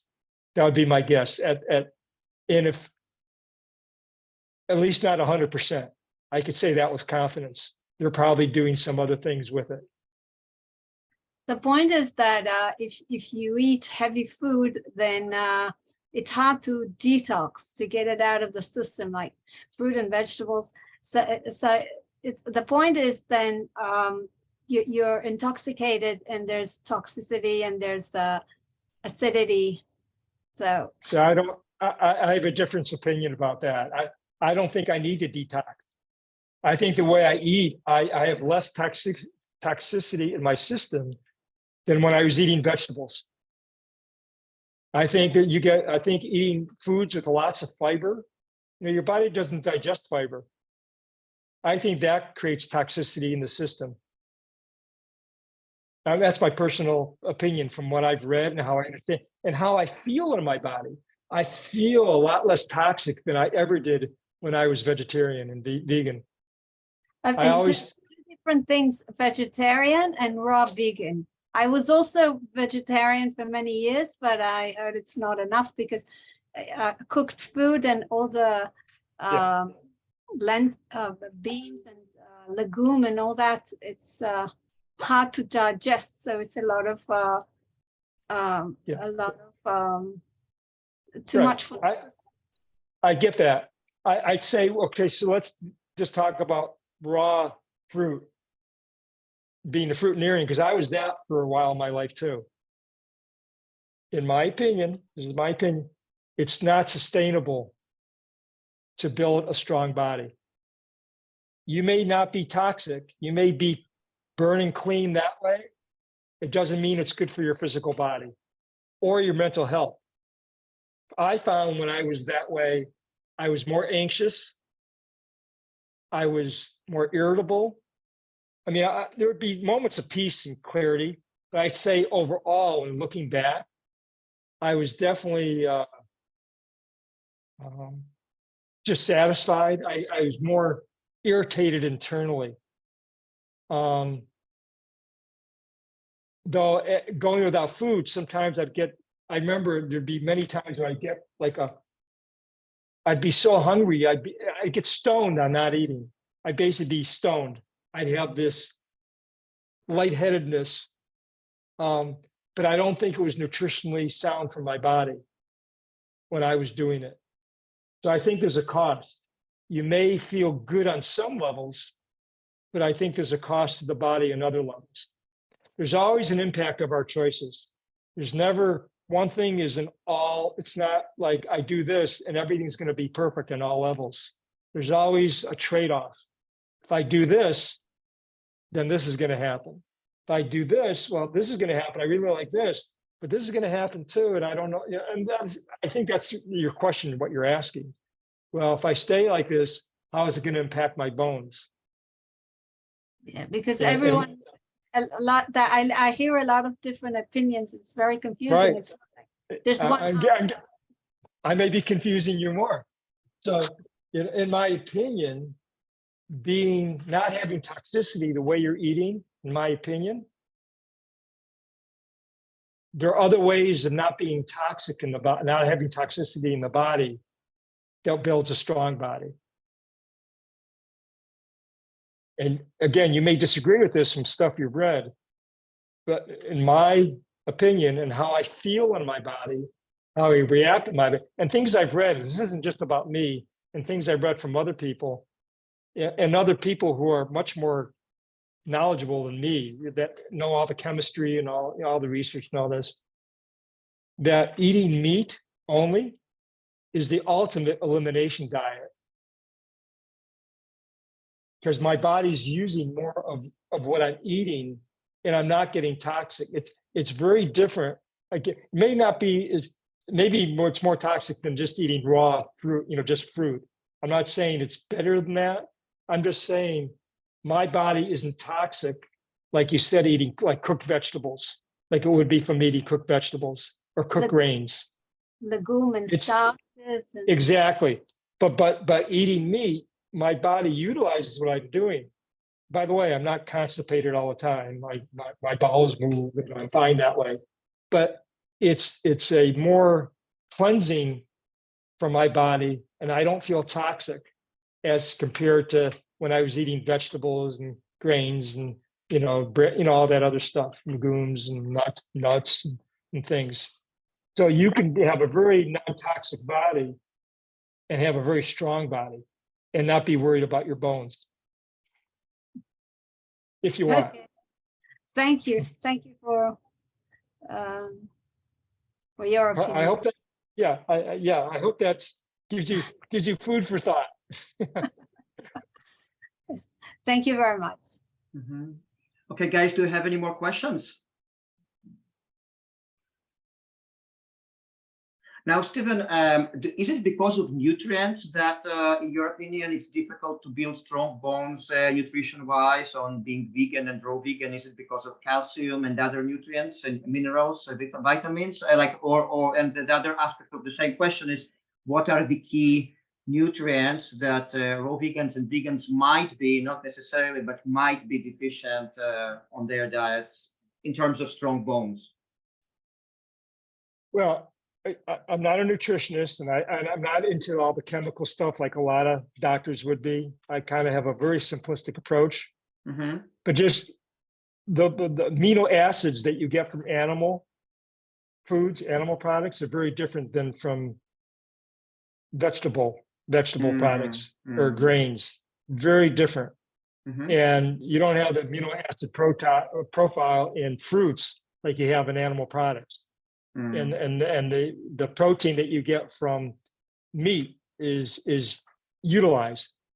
Remember, and it's not just what you consume, it's what your body takes in and can utilize and integrates. Mm-hmm. So I can eat, XYZ. If my body's not utilizing it, then it's not, I'm not going to get the benefits from it. So that's one thing, the protein from animal products. Mm-hmm. Animal products include cheese for many people, dairy, milk, things like that. So I think a lot of those benefits you get from just being outside in the sun, which will help bone growth. So getting adequate sun supply is important for integration of bone health and things like that. So it's not just about food either. Absolutely. Stephen, and what about posture? Even people who spend lots of time in front of the computer, I mean, they can do something with their posture in order to some kind of maintain and maybe improve their bone health. So what could you recommend in this realm? Well, I think last time I mentioned this, but I think it's worth mentioning again, that it's important to not just be stuck in one position for long periods of time. Mm-hmm. So like I'm in front of you right now, like usually every 20, 30 minutes, I'll start moving my body. So a lot of people, I'm just from my chair to the side, they'll sit, I have a back on this chair and they'll lean back and they're kind of around their shoulders and they're on the computer. They're like this, working like this, right? Mm-hmm. Yeah. So that roundedness for hours on end is not good for the posture and it's not good for the bones. You want to stand up, you sit up straight, sit tall, where you're sitting tall in the chair. A lot of times I'll just sit on during this whole interview, I've been sitting on the edge of my chair. I'm not using the back. So I'm not comfortable in just rounding my body. I'm sitting up tall. And what that does, it puts a the curve in the lower spine, the lumbar spine, called a lordosis. It kind of locks in that part of the spine. And so I sit tall. Sometimes I'll imagine strings attached here in front of your shoulders. Mm-hmm. And strings are attached, and up on strings go up in the sky. There's a helium balloon. And it pulls on the string, so it lifts your body up. So my chest comes, if I'm slouched like this, as soon as I lift this up, my shoulders come back more aligned with my ears. And that helps my posture to keep myself upright. Interesting. So, imagine a string pulling you from the top of the head. Now, I'm not stiff this way. It's not like holding it in a stiff. I'm just relaxed holding it that way. And the idea is when you're in that kind of position is to breathe in a nice, calm, relaxed way. Don't white knuckle through these positions. So that's one thing that's really useful, just to sit tall in the chair. But the other thing that I think is vital is to move. So I'll be in front of my computer, or sometimes I'm reading something, I'll be moving, I'm making a big circle. I go forward and I lean back as far as I can. And I can I'll do stuff like this. So it's motioning the lower spine, getting some blood flow, getting my hips engaged. Yes. I'll do this. Sometimes I just move my neck. I'll just see that freedom. Okay, yeah. Most people do this and they try and move like this side to side. They'll turn their head. But I have this freedom in my neck that I can move it around. So I'll go forward and back, side to side. I know it looks a little weird, but when I'm sitting watching TV or on the computer, periodically I'll put my body in different planes of motion. Just twisting and turning is useful. You just don't want to be stuck. Just try and touch your opposite knee with your hand. Just the left hand touches the right knee, and I'm touching my other. So just move every now and then. That'll help the posture. Because lots of people also have joints condition. So this working on joints, I think it's also a very, very important aspect of healthy aging. Keeping our bodies flexible. It just, there's a phrase I use often with patients. It's called motion is lotion. Right. If you move the body, if I just do this with my shoulder, I'm moving one shoulder, I'm making backward motion. I make big motions, or I could make little motions. I can go forward. I could do both together, back. I could do one way and one the other way. Motions like that, go just back and forth. So these are gentle motions. They don't cause pain. But they free up my shoulder, my scapula, my thoracic spine, my neck area. It just, motion is lotion. It just feels good in the body. Once you get a certain capability of doing it and you do it on a regular basis, it feels good. It's not like, I don't look at this, well, I got to do this now, otherwise I won't be healthy. I do it periodically because it engages my body. It enhances my experience of this body. Right. So I think after this talk, many people will be inspired to move more, to do more exercise. Whether you do GMB or resets, forget about it. You don't need anything formal. You could just start moving your body in fun ways. Find ways to move your body in fun, and you'll benefit. The big thing I do say, though, and I learned this from OS resets, is don't move into pain and don't move into fear. So if you're having fearful about a certain movement, you may want to modify it so you're not so fearful about it. With pain, it doesn't mean you won't feel tightness or discomfort. If someone's had an injury for a long time or a pattern of injuring themselves when they exercise, sometimes they get gun shy and they think, gee, anything's painful. So I'm not saying not to move. So that person may have to move into some discomfort that they classify as pain, but there's difference from discomfort from tightness as compared to pain from injury or potential injury. So for some people, it helps on a 1 to 10 scale, never go above a 3. Think of it in that way. Now, again, if someone has a history and they're they're so painful all the time that maybe everything's above a 3. So they don't want to move at all. They may have to challenge themselves a little bit and find very gentle ways of just engaging with the breath and just do very slow motions at first. But just start moving the body different ways, whether taking a yoga class or seeing something online, or just start having fun moving the body. Motion is lotion. And if you move your body, and there's no such thing as bad movement, in my opinion. Some people may disagree with that. You know, as long as it's done in a safe manner, and it helps you move towards where you want to go with your goals, it's helping you with your goals. There's no such thing as bad movement, as long as it's done safely.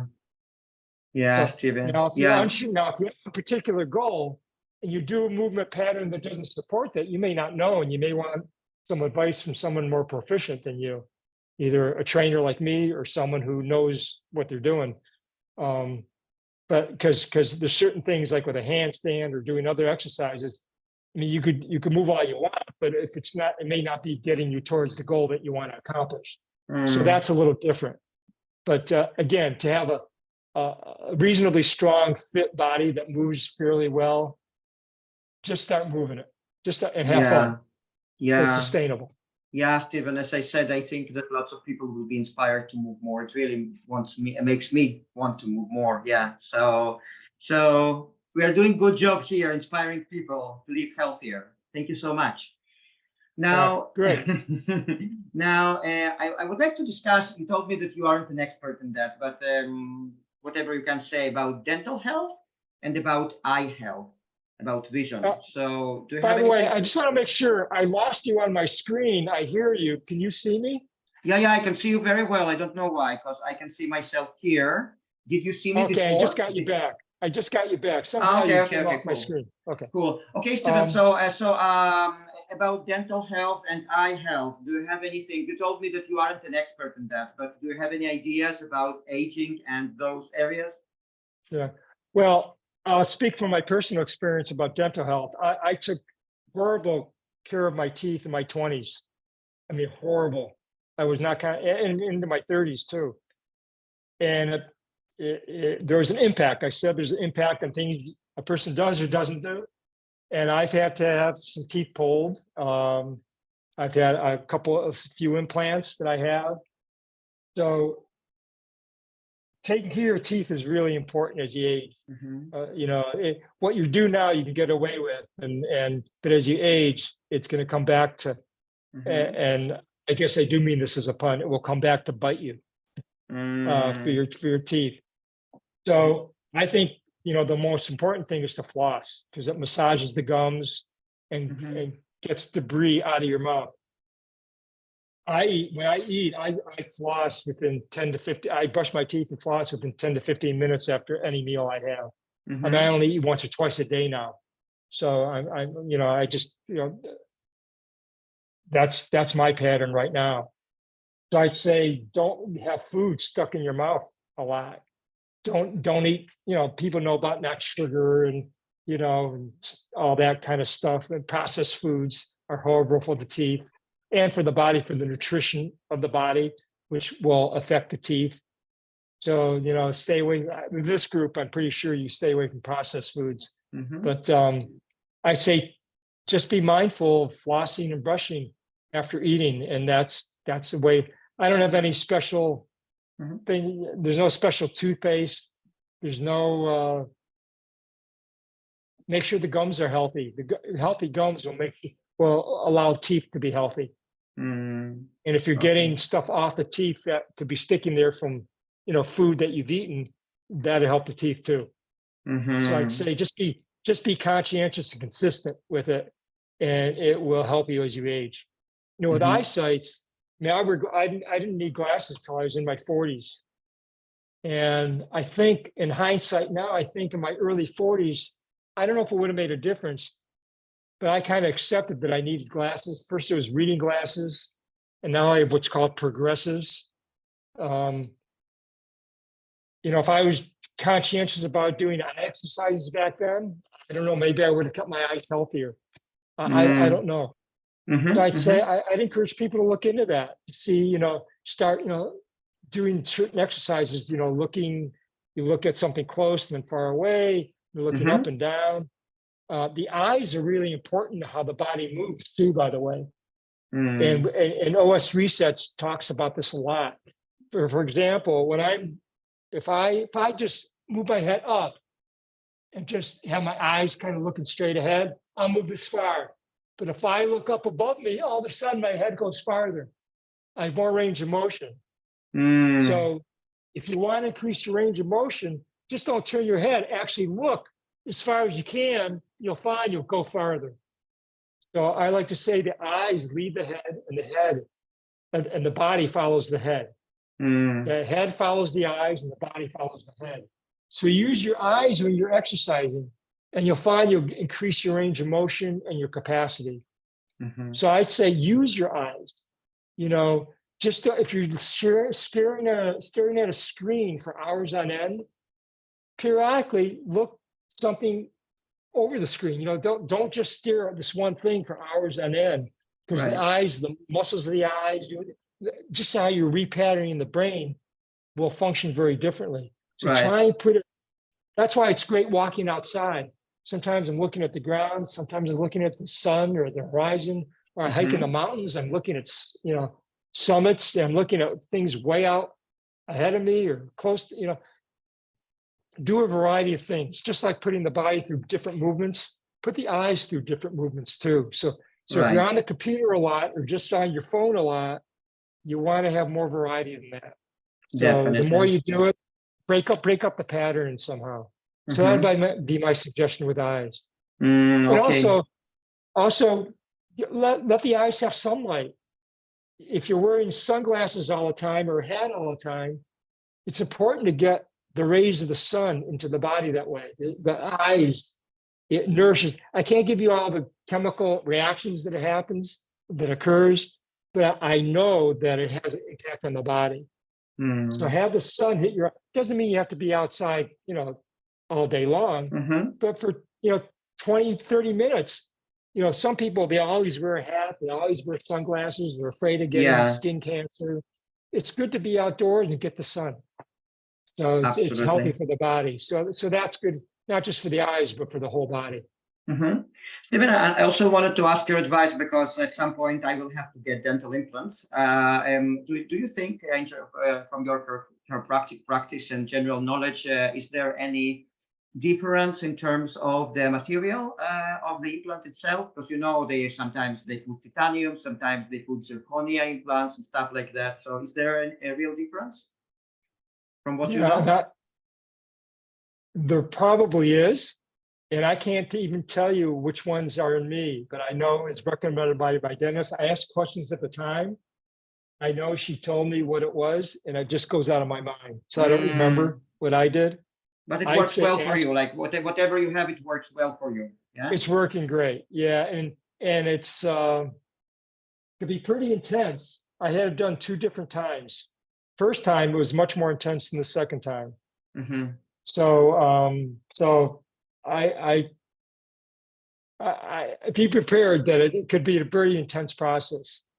I chose not to take medication, painkillers afterwards. Maybe that's why it was intense for me the first time. And I remember just sitting in my chair for about 5 hours. I guess I still have this purity part of me that doesn't want to take medication if I don't need it. Do you take antibiotics, by the way? Because they also give antibiotics after those implants. Yeah, they recommended that the first time. I took it for the first 2 or 3 days, and then I felt I didn't need it. They recommended at least 6 days. After maybe it was 3 days. I don't know what it was, but I remember I stopped it because I could tell my body was healing, and I was taking care of it in a way I was concerned about getting infected. A lot of people are paranoid about that stuff. I do believe, and I'm not a masochist, but I do believe that the body heals faster without the medication than taking medication. Now, if you need it to cope and to think straight and to survive, take it. Obviously, I don't want people to suffer needlessly, but I have a very high tolerance of pain like that, I guess. And Mm-hmm. so I just sat with that and just treated my body appropriately, and my body recovered. I've had sprained my ankle when I used to run a lot. There's one time where I sprained my ankle really bad, and it ballooned up. I mean, it really ballooned up. And I know most people would have put ice and had anti-inflammatory. I didn't do anything. Mm-hmm. And about a week later, it was fine. It was totally fine. Wow. I believe if I treated it the way other people would have treated it, the injury would have lasted longer. I think sometimes, and I'm not advocating this for people in general. I'm just telling you how I work with my body. Mm-hmm. That by me not taking it, allowed the body to perceive what it needed to do to recover. Mm-hmm. A lot of times people put ice on inflammation. I'm not a big fan of that. Unless if you can't think straight and it's so painful you can't function. Mm. When the body's inflamed, like if you sprain an ankle or a shoulder or a wrist, or I'm not talking about a fracture now, that's different. But a sprain and you swell up the tissue, when you put ice on it, you're actually going against the body's natural response of sending white blood cells to help repair it. Mm-hmm. So you're actually pushing away against the body's natural response. Mm. So by allowing the white blood cells, macrophages, and other things that are the body's responding to repair the tissue, I'm letting it do its thing. Now, there's other consequences of that I may feel more pain initially, but I think it will heal faster and more substantially in the long run. Again, I'm not recommending this for everyone. Another thing about swollen tissue, especially a new injury, I do not recommend to put a heating pad on it.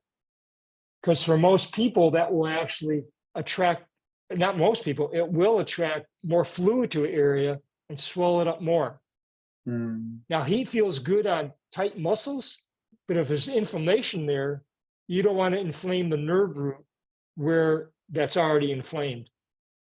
So heat often, people put heating pads on the low back, and then they come in and they've been doing it for weeks. And I say, don't do that. I give them my chiropractic care. I have them take the heating pad off, and it makes such a difference. I mean, Wow. almost instantaneously for most people. Wow. You do not, now going under a hot shower, warm, hot water, that could be okay on tight muscles and usually won't inflame the inflamed tissue. If it's hurting the inflamed tissue with the hot water pushing on it, then don't do it because you don't want to inflame it. You don't want to hurt it more. Right. Moist heat is good for tight contracted muscles, but it's not good for inflammation. Okay. So that's what I recommend for things like that. Very interesting. Very interesting. Okay, guys, do you have any more questions? Welcome to unmute yourself and ask. Hello. Hey, Revital. Hello. Hello again. I wanted to ask about teeth. I heard that root canal treatment is not good. That it's sort of leaving. It's sort of like a dead limb. You should. Do you know anything about it? You should take it all out and do transplants. That root canal treatment. Like have an implant, pull the tooth and have an implant instead. That's what you mean? Yeah. Do you know? I don't know enough about it. I could understand the logic with that. I mean, some people just pull the tooth and not do an implant. I mean, you don't need all your teeth to eat. So a lot of people, it's more, vanity, especially if it's a tooth up front. If you smile and you're showing, an implant there, but for sometimes in the back teeth, people won't even replace. So, I mean, that's just an individual choice, I guess. I don't know if root canals are bad or not. I know I've had it when I was younger. I haven't had any root canal in ages, so I can't ever, I don't know enough about it to tell you yay or nay about that. So do your own research. Okay, thank you. Thank you. Yeah. Okay, Stephen, now let's go to the same, another aspect of aging, very, very important is relationships. It relates to relationships with other people, relationships within the family. Now, what came to my mind is there is this famous TED talk about this. There's a psychiatrist who did this research for about 70 years or something like that, where they took young people and they followed them throughout their lives. The bottom line is that people who had good relationships in general were the happiest and the healthiest when they got to their old age. So, and then they understood that relationships were the main factor of happy and healthy living. So I would like to discuss this subject with you because you have been married, for example, for how long? 43 years. 43 years, yeah. So let's just keep it open. Whatever comes to your mind, what would you recommend to people who are much younger than you? Most of the people, many people in this group are about half of your age or younger. Some people a little bit older than that. But in terms of relationships, in terms of family life, relationship with your spouse, what would you recommend? Well, I can understand why if they followed that group of people and talk about having good relationships, because having connection is very important. Having connection. So I think that's what they're talking about. You feel connected to something other than yourself. You know, I mean, I break it down very simply. I use the phrase, you know, the essence of life is to love and be loved. If I have someone that I love and I know I'm being loved back, anything else beyond that is pretty kind of secondary or tertiary. It takes a back seat. I know I'm loved by my wife and my daughter, and I know I love them. You know, I mean, I love other people too, but they're like the hierarchy of who I'm connected to. And that's more than enough for me. If no one else loves me, but I know I have their love and I know I can love them, life is grand. Yeah. So I'd say in any relationship, not that it has to be a marriage or a parent-child relationship, but can you love someone else in your own way? You know, how do you nurture your connections? You know, how do you nurture them? How do you receive love back from someone? Because love isn't just giving it. You know, it's a cycle. It's a whole. There's a give and take. So if you're always giving, you're not getting, not so much taking or receiving. It's a giving and receiving. That's a better phrase.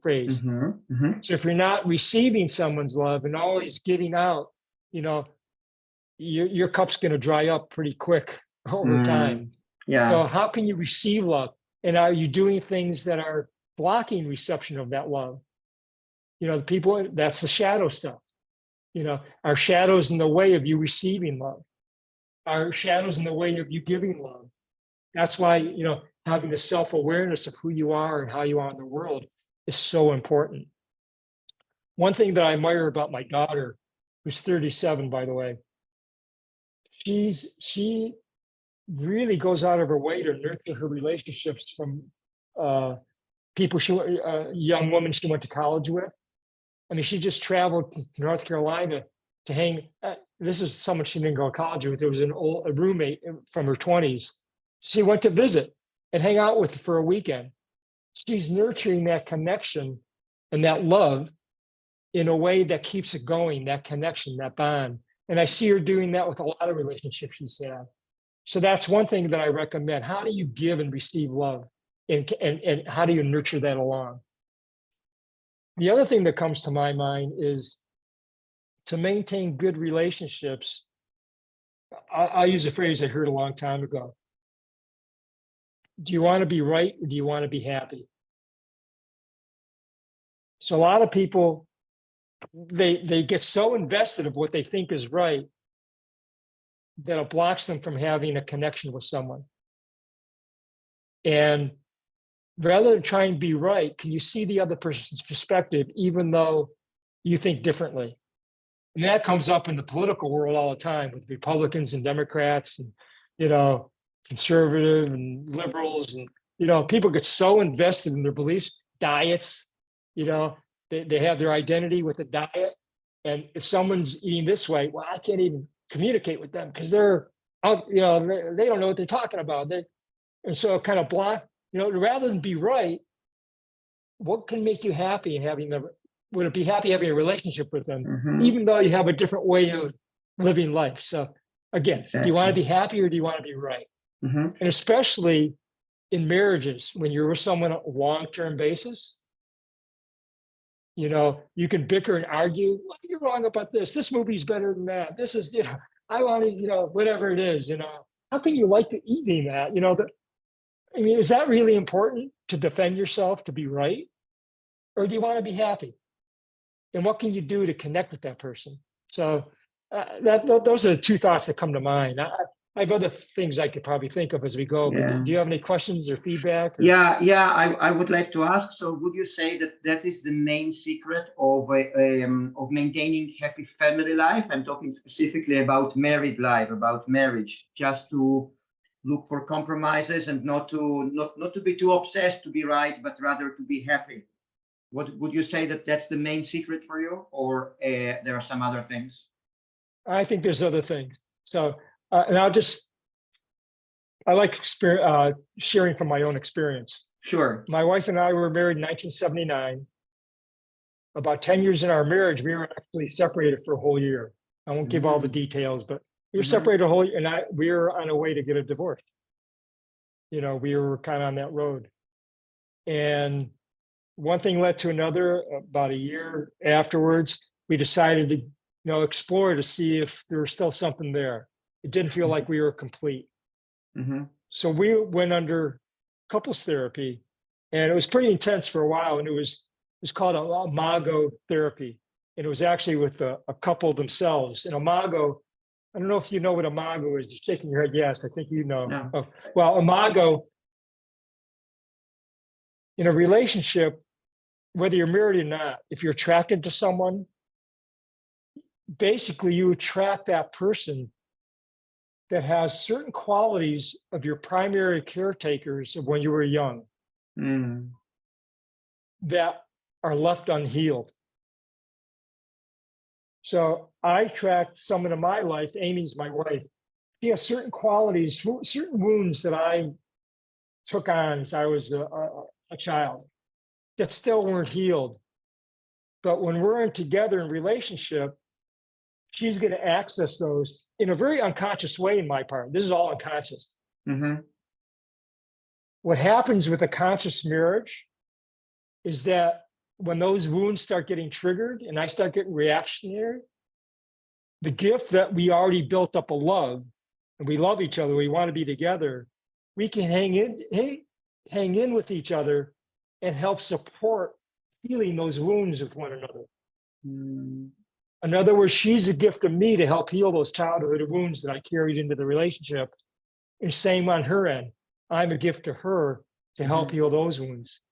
If you have that mindset when you're in relationship with someone, in an intimate relationship, that can strengthen the relationship because you're there to support each other in your healing and not just to get what you want. Yeah. You're there to support each other's healing. That cultivates a deep and long-lasting relationship. And there are different ways of learning about that.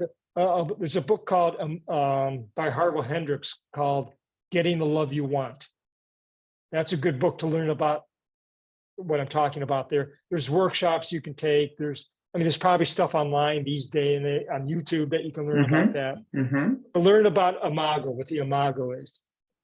And what shadows, the shadows that you carry. Yeah. So that to me, to build a conscious relationship that's sustainable, if you're just looking to get what you want, it's not going to be long lasting. Absolutely. So what can you do to help? If you can help get the person what they want and they help you get what you want, then it has a chance. Now it's not only getting what you want in a relationship. It's what you can do together, obviously. And if you have mutual goals, similar values, whether it's about raising kids, religion, dietarily, it can be very different. Religion can be different too. One of my best friends, he's Jewish, his wife is Catholic, and they have a wonderful relationship.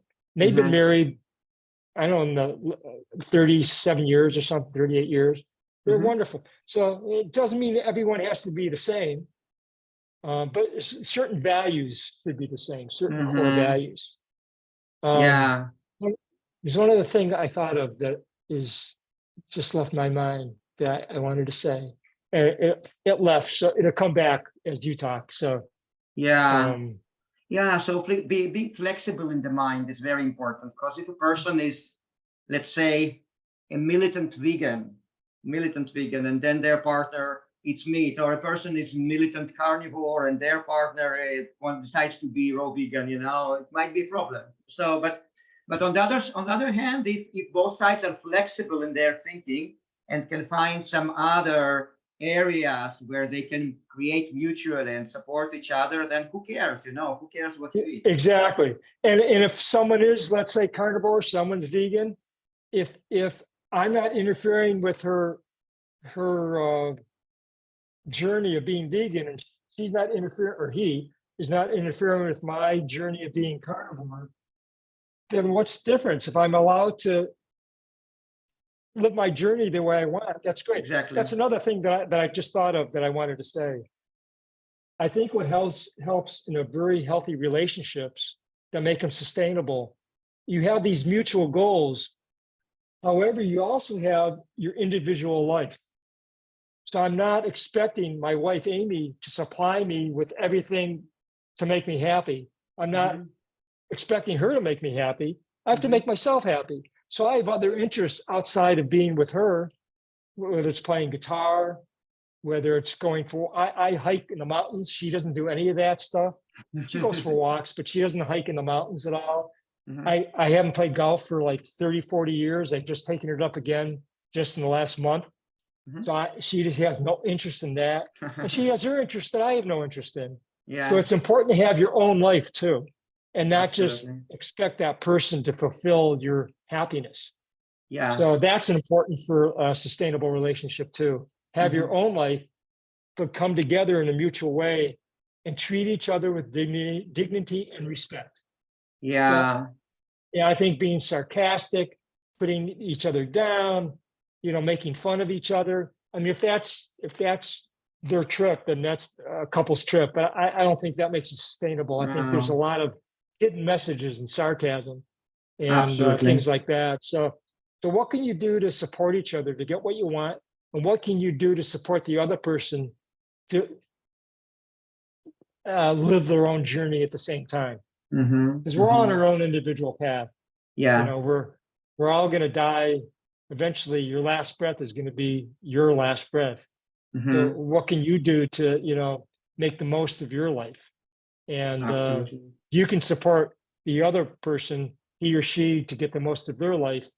You're going to have a heck of a life together. Absolutely. And if you're not meant to be together, you'll know eventually. You'll know that like this relationship has run its course. Yeah.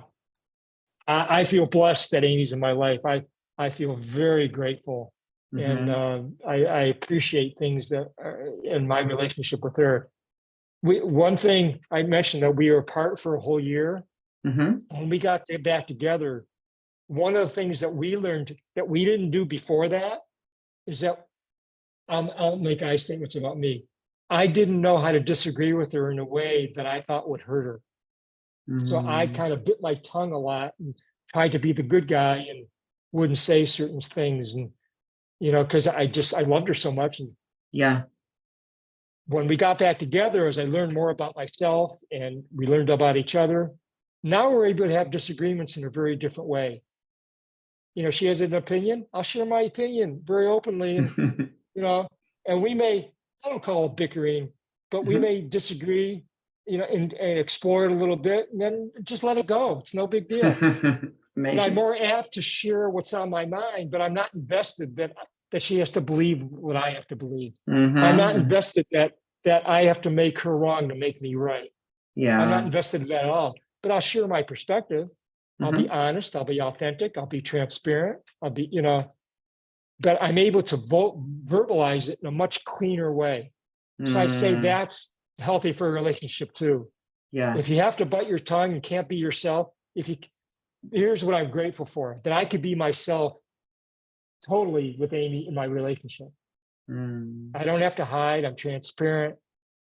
And in spite of whatever flaws I think I have, I know she still loves me, and vice versa. Even though she do certain things different than me, and I'd say I wouldn't do it that way, but Yeah. she does it that way. It's great, like leaving the light on or something, I think years ago it upset me if she, now I just turn it off. If I see it on, I turn it off. I don't say anything. It's no big deal. Yeah. Who cares? It's no big deal. Who cares about stuff like that? Absolutely. Keep the thing big, there's a book saying, don't sweat the small stuff, and most stuff is small. The big things, then you really have to kind of, talk about and make, kind of come to a certain compromise. But most things are really small. Yeah, absolutely, Stephen. And then in relation to that, you also mentioned among the subjects you would like us to discuss today, emotional literacy. Now, could you define what it is exactly? I guess it's just your ability to get related, to recognize and get related to emotions of others, or what's that? Well, emotions of yourself, actually, and be able to express it cleanly. In other words, sometimes people will say, they'll express anger, but underneath it, they're really sad. So when you're emotionally literate, you'll be in touch with, the deeper things that are going through you. Yeah. Like let's say you and I were, I don't know, had an agreement to meet at 3:00 on Saturday. And it's 3:05, 3:10. You didn't call me and let me know. You show up at 4:00 and I'm sitting there and I'm really angry, how can you treat me that way? But underneath that, I may have just been sad, I'm really sad because I missed this opportunity to connect with you. And that you didn't call me to let you know you're going to be late. I don't know if I could trust you now. That brings up sadness in me. But I don't know if I could depend on you. It's very different than just having the anger, right? I'm getting in touch. I'm emotionally literate. I really know what's going on and what's underneath it. Yeah. So whether it's sadness, fear, anger, shame, or happiness, those are the core emotions. And there's different ways but it's really good to be in touch with, where you're at about your emotional state. And if I'm really angry, usually there's something underneath it. I'm either frustrated or sad about something. And, how can I express that? Yes. And so that's one thing. If you're emotionally literate, you can kind of, and know your shadows, you can kind of get in touch with that a little easier. And if I'm emotionally literate, a lot of people, when they use language, they'll say things like, I'm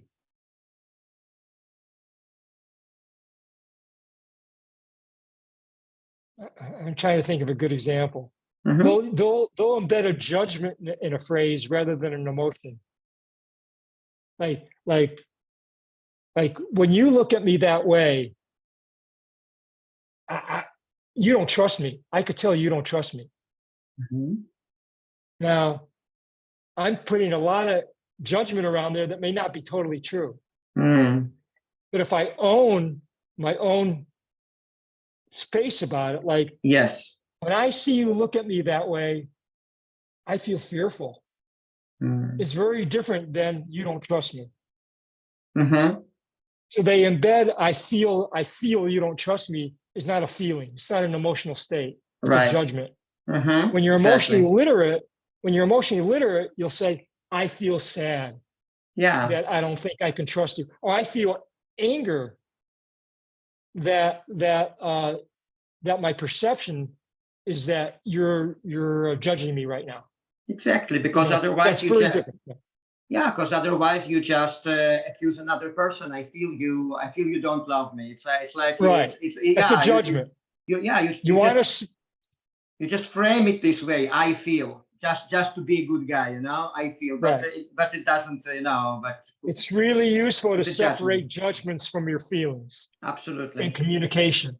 So that's why I wanted to bring up emotional literacy. So how do you hone it? How do you develop it? Well, that's a practice too, because most people have been ingrained so long to speak a certain way.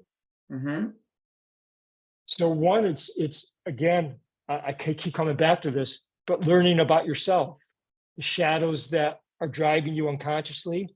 It's basically becoming more conscious of who you are. And practice. If you say something and someone's getting triggered, there's a good chance that you said something in a way that you said it like they thought you were judging them in a way that's not matching how you expected them to say it. So in that way, you may want to clean up your language. So if I say to you, or let's say you say to me, Stephen, you're talking too long. You're not giving me a chance to speak. And I think to myself, what do you mean? What the heck? I'm talking fine. And I get triggered in a way. Well, there may be something that I'm taking in inappropriately. Yeah. But if you see I'm reacting that way, you may just want to think about, well, what I said didn't land on them the way I wanted to, because you didn't want to trigger me. So you may want to, did I really say something? Can I say it a little differently? Yeah. So maybe that's when you want to parse the judgment from the feeling. And you may want to say, oh, Stephen, when you're talking so long, it doesn't give other people a chance to speak. I just wanted you to be aware of that. Yeah. That's a very different way than throwing a judgment at me that I'm doing something wrong. Absolutely. And that is so important to learn to study for every married person, I think, because that's the core of family life. Like it might actually determine whether you will remain with your spouse or you will get divorced, like your ability to actually do that, to phrase things the right way. It takes practice, it takes practice. Some people may need to go to couples counselors, someone, a neutral person to help learn how to speak. There are workshops that I can recommend that are great. They're wonderful to learn things like that. But basically it's getting more conscious of how you're using your verbiage and how you use your words. That's why emotional literacy is so useful, so important. And take responsibility. If you keep reacting a certain way, don't keep blaming them. Because you haven't taught them how to speak to you yet. So maybe you have to re-educate them what works for you. Hey, when you say it this way, this is how it's landing on me. Can it'd help me if you kind of take this tact. Not trying to control what they say, not trying to manipulate them, just say this is how it's landing on me. And if you keep doing that way, I want to change, but I just want to tell you the impact on me. And I'm trying to change myself, but this is the impact on me. In a loving relationship, you'll try and shift, both people will shift in a kind way. I mean, for me, in my practice, I talk to people every day and they're asking my opinion. They're asking, some difficult conversations sometimes, whether it's about deaths in the family, about things that happen in their life. My one is to come and speak in a heart-centered way. And what's the kind way to say it? Some people have a different approach. They want to kind of wake you up and wake you up with a 2x4. And not that I won't say difficult things, and I'll challenge people sometimes. But can I do it in a kind way? Can I, is it coming from my heart? Or am I just being cruel? Am I just trying to, manipulate them to do something that I think is better for them? Rather than help them discover for themselves their own truth. Absolutely. So be kind. Sometimes it's better to ask questions than it is to give answers, because that helps people discover what they want, and then more of how to respond. A lot of people they don't really listen, and I'm guilty of this too. But when I ask questions, I get more clarity. Then I can respond from a more grounded, centered place about what I really feel and assess or judge about the situation. So sometimes it's better to ask questions. There's a phrase, understand before being understood. Yes. If you ask questions, you can understand, and then you respond from greater clarity of what really is important to you about what they're going through. Exactly. Wow, that's really touching me what you're saying, because I think that if lots of people really realize that deeply, lots of families and relationships could have been saved. You know, it's so important, because I think many people get divorced just because of these things, because they lack those skills. You know, just husband says something to the wife, she gets triggered and she replies. You know, and then they decide to, yeah. And the trigger often has nothing to do with what the wife said or the husband said. The trigger may be they're upset with something at work, or with their fitness or with their health, but they take it out on the person closest to them. So you want to differentiate that. You don't want to take it out on the person who's they're on your side. Exactly. You want them as an ally. You know, so if you're always fighting with them, I mean, something's off. That's why you have to look within. And my experience has been, the kinder I am to myself. We talked about at the beginning here about self-talk. The kinder I am to myself, the easier it is to be kinder to others. Yeah. When I'm really beating myself up about things I did or didn't do, I should have done, I could have done, I want to do, but I don't think I will ever get there. When I hold frustration like that, then I more have to take it out on someone else. It's called a projection. Absolutely. You project on someone else how you're dissatisfied with yourself. In other words, when I see someone else doing something that I don't like, there's probably a part of myself that still exists in me that I don't like, that I can't get rid of. So I judge them about it, because it's too hard to judge about myself. Absolutely. And you want to take off those projections off those people, so you can meet them where who they truly are, and they're not my bad dad that I had growing up, or my image I have about my mom was so controlling, or this or that. Well, they're not doing that to me, but I'm projecting it onto them because of my history. Yes. So how can I take that off and own the truth of what's happening, accepting what truly is, rather than all this baggage that I'm carrying? Absolutely. So that's another thing that helps with relationships, not just with an intimate partner, but any relationship. Absolutely. Okay, guys, so we're going to wrap it up pretty soon, because we have been talking for about 2 hours. Now, first of all, guys, if you have any questions, you are welcome to unmute yourself. That's your last chance for today to ask your questions.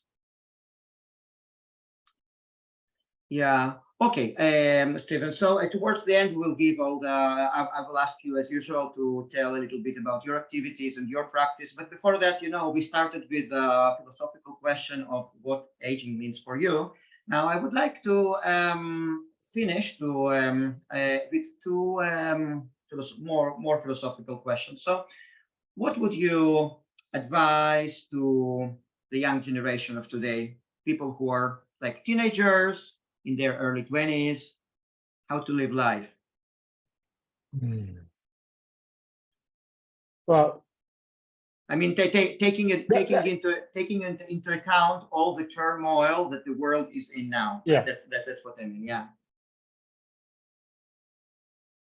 Well, a couple of things come to mind, but I think I'm going to have a growth mindset and exploratory. Discover who you are.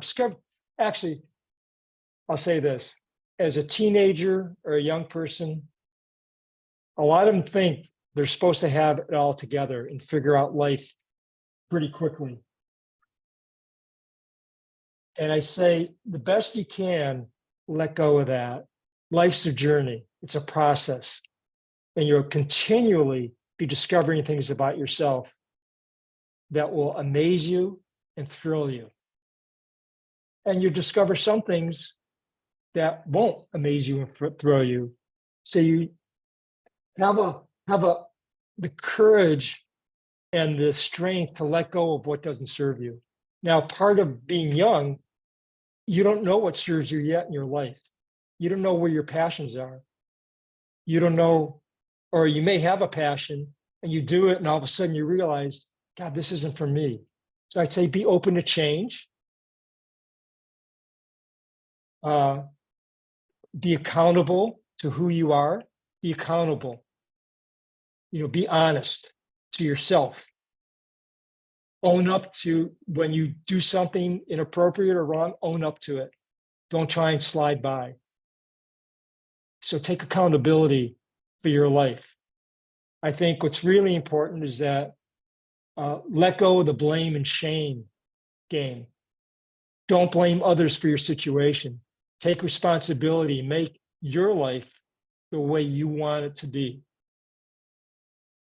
And on the same side, don't shame yourself if your life isn't going the way you want to be. Don't beat yourself up. Learn, have elders in your life. Get feedback, get input from people you respect and trust. And I don't mean from your peers. I mean, have connections from your peers, but they don't have enough life experience to actually see the big picture and see perspective. So if you have a great relationship with a grandparent or an aunt or uncle, or an older friend that you trust, that you know loves you, that's looking out for you, cultivate that connection. Get input from those who have been through what you're possibly going through in your life. So those are things that are coming to mind.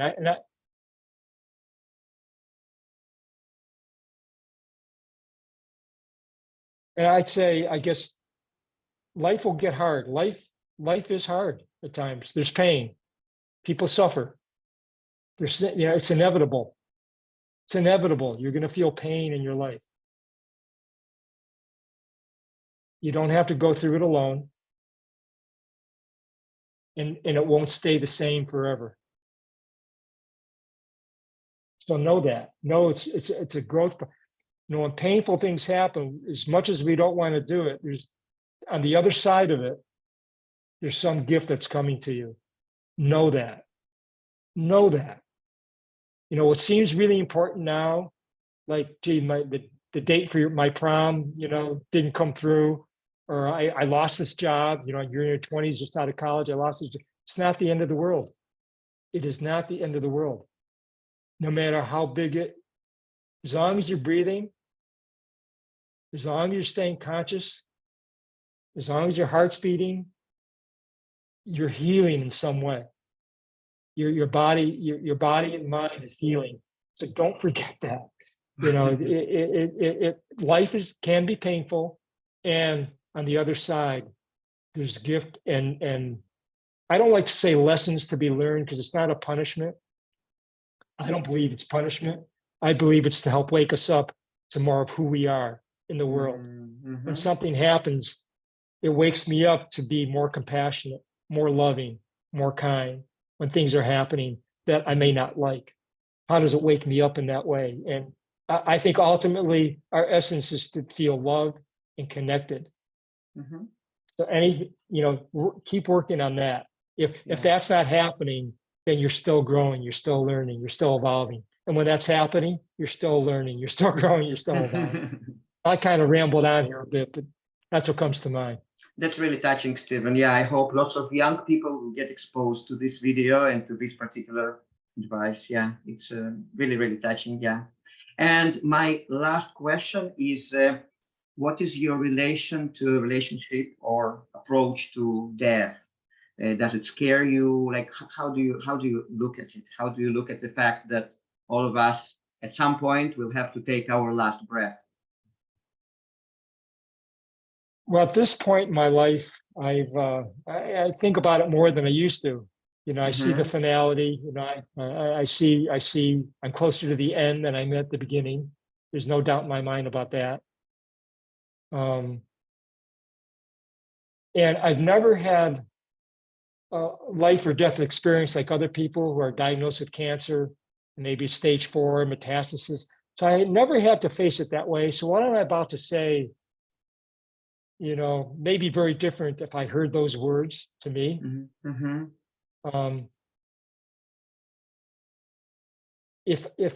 And I said this to some friends recently, but if I die tomorrow, I die happy. I know I've lived a full life. It's very different than if someone in their 20s or 30s. I know I've been loved. I know the people who I love, they know I love them. I've done a lot of things in my life that I have a great appreciation for. I still would like to do more. I have other things that I like to do, but I've lived a very full life.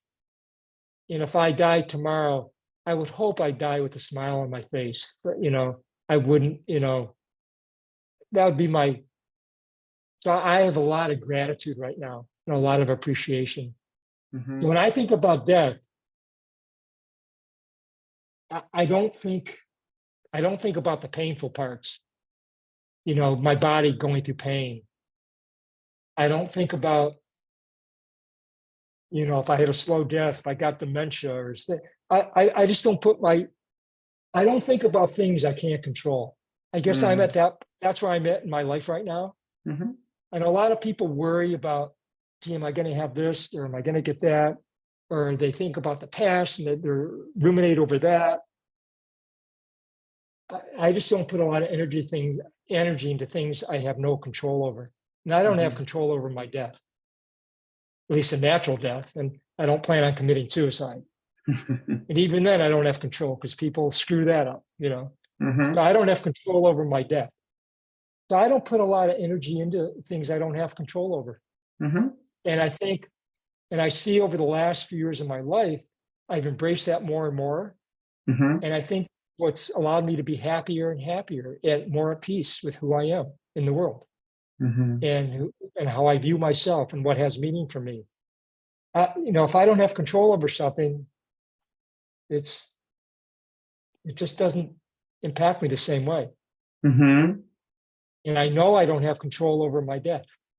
Okay. That will happen what happens. So when I think about death, I don't think about it a lot in that or the finality of it because I don't have control over when it's going to happen. I do think maybe I'll get more philosophical here now. Yes.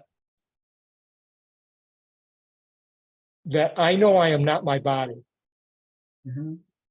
I've had tangible experiences inside this shell, inside this body, that I lost my earpiece, that I know unequivocally that I am not my body. This energetic flow, what do you want to call it? Energy, you know.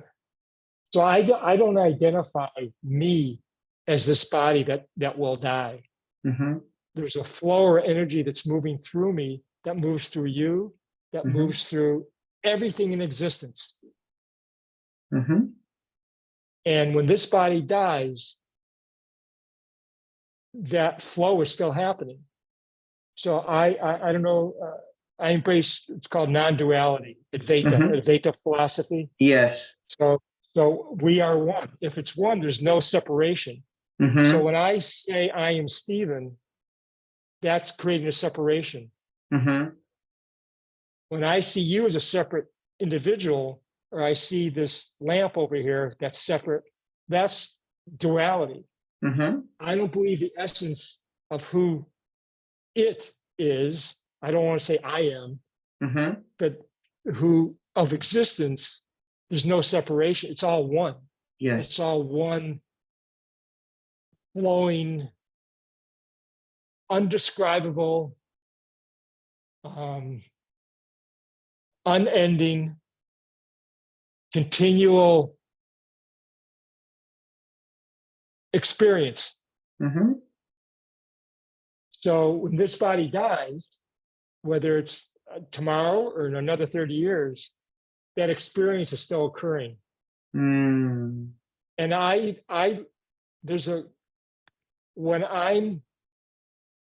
don't want to say when I identify it, because I isn't there to identify it.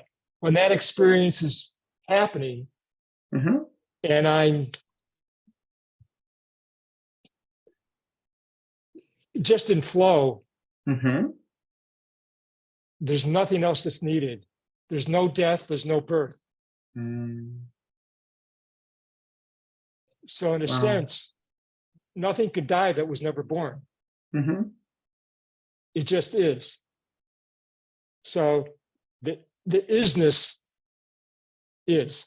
So I have trouble giving it words. You know, that's what poetry is about. That's why people can write prose that's very beautiful. Yes. There's a wonderful book called I Am That. Yeah, by, it's uh, about Nisargadatta Maharaj, no? yeah, yeah. I think that book kind of says it all. Mm-hmm. And a lot of people will read that, and you got to reread the paragraph again. But Yes. that perspective resonates with this body mind. I don't say my body. I rarely say my body or my Yes. mind. I say this body mind. And Yeah. It's not mine. I get it. I get it. Wow. Okay, Stephen. So thank you so much. We are about to wrap it up. Now towards the end, please tell us, we have lots of people in this group from the States and from Canada, like from the regions that are not far from you, I guess. Now, tell us a little bit about your clinic, about services you provide, maybe about services you provide online, if there are such services, just Sure. whatever. So my practice is in Millis, Massachusetts, which is about an hour out of Boston. That's my physical practice. So I primarily do chiropractic care. I've had other offices, but this is my current office. I've had it almost 40 years now. This June, I'll be 40 years chiropractor. So that's my primary practice. And I practice in a way that's very different. I don't twist the neck and, what people call cracking the spine. I use a very light touch. I'm touching no harder than this sometimes. It's a very different flow of how I practice. I have a website called millisfamilychiropractic.com. Millis is MILLIS, familychiropractic.com. People can go on there and learn about my chiropractic work.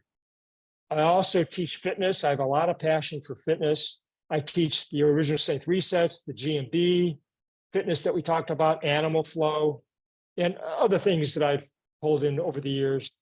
I do that in person. I like doing it in person, but I also do it online. So if anyone's interested, they can contact me through my office. My office email is info@millisfamilychiropractic.com.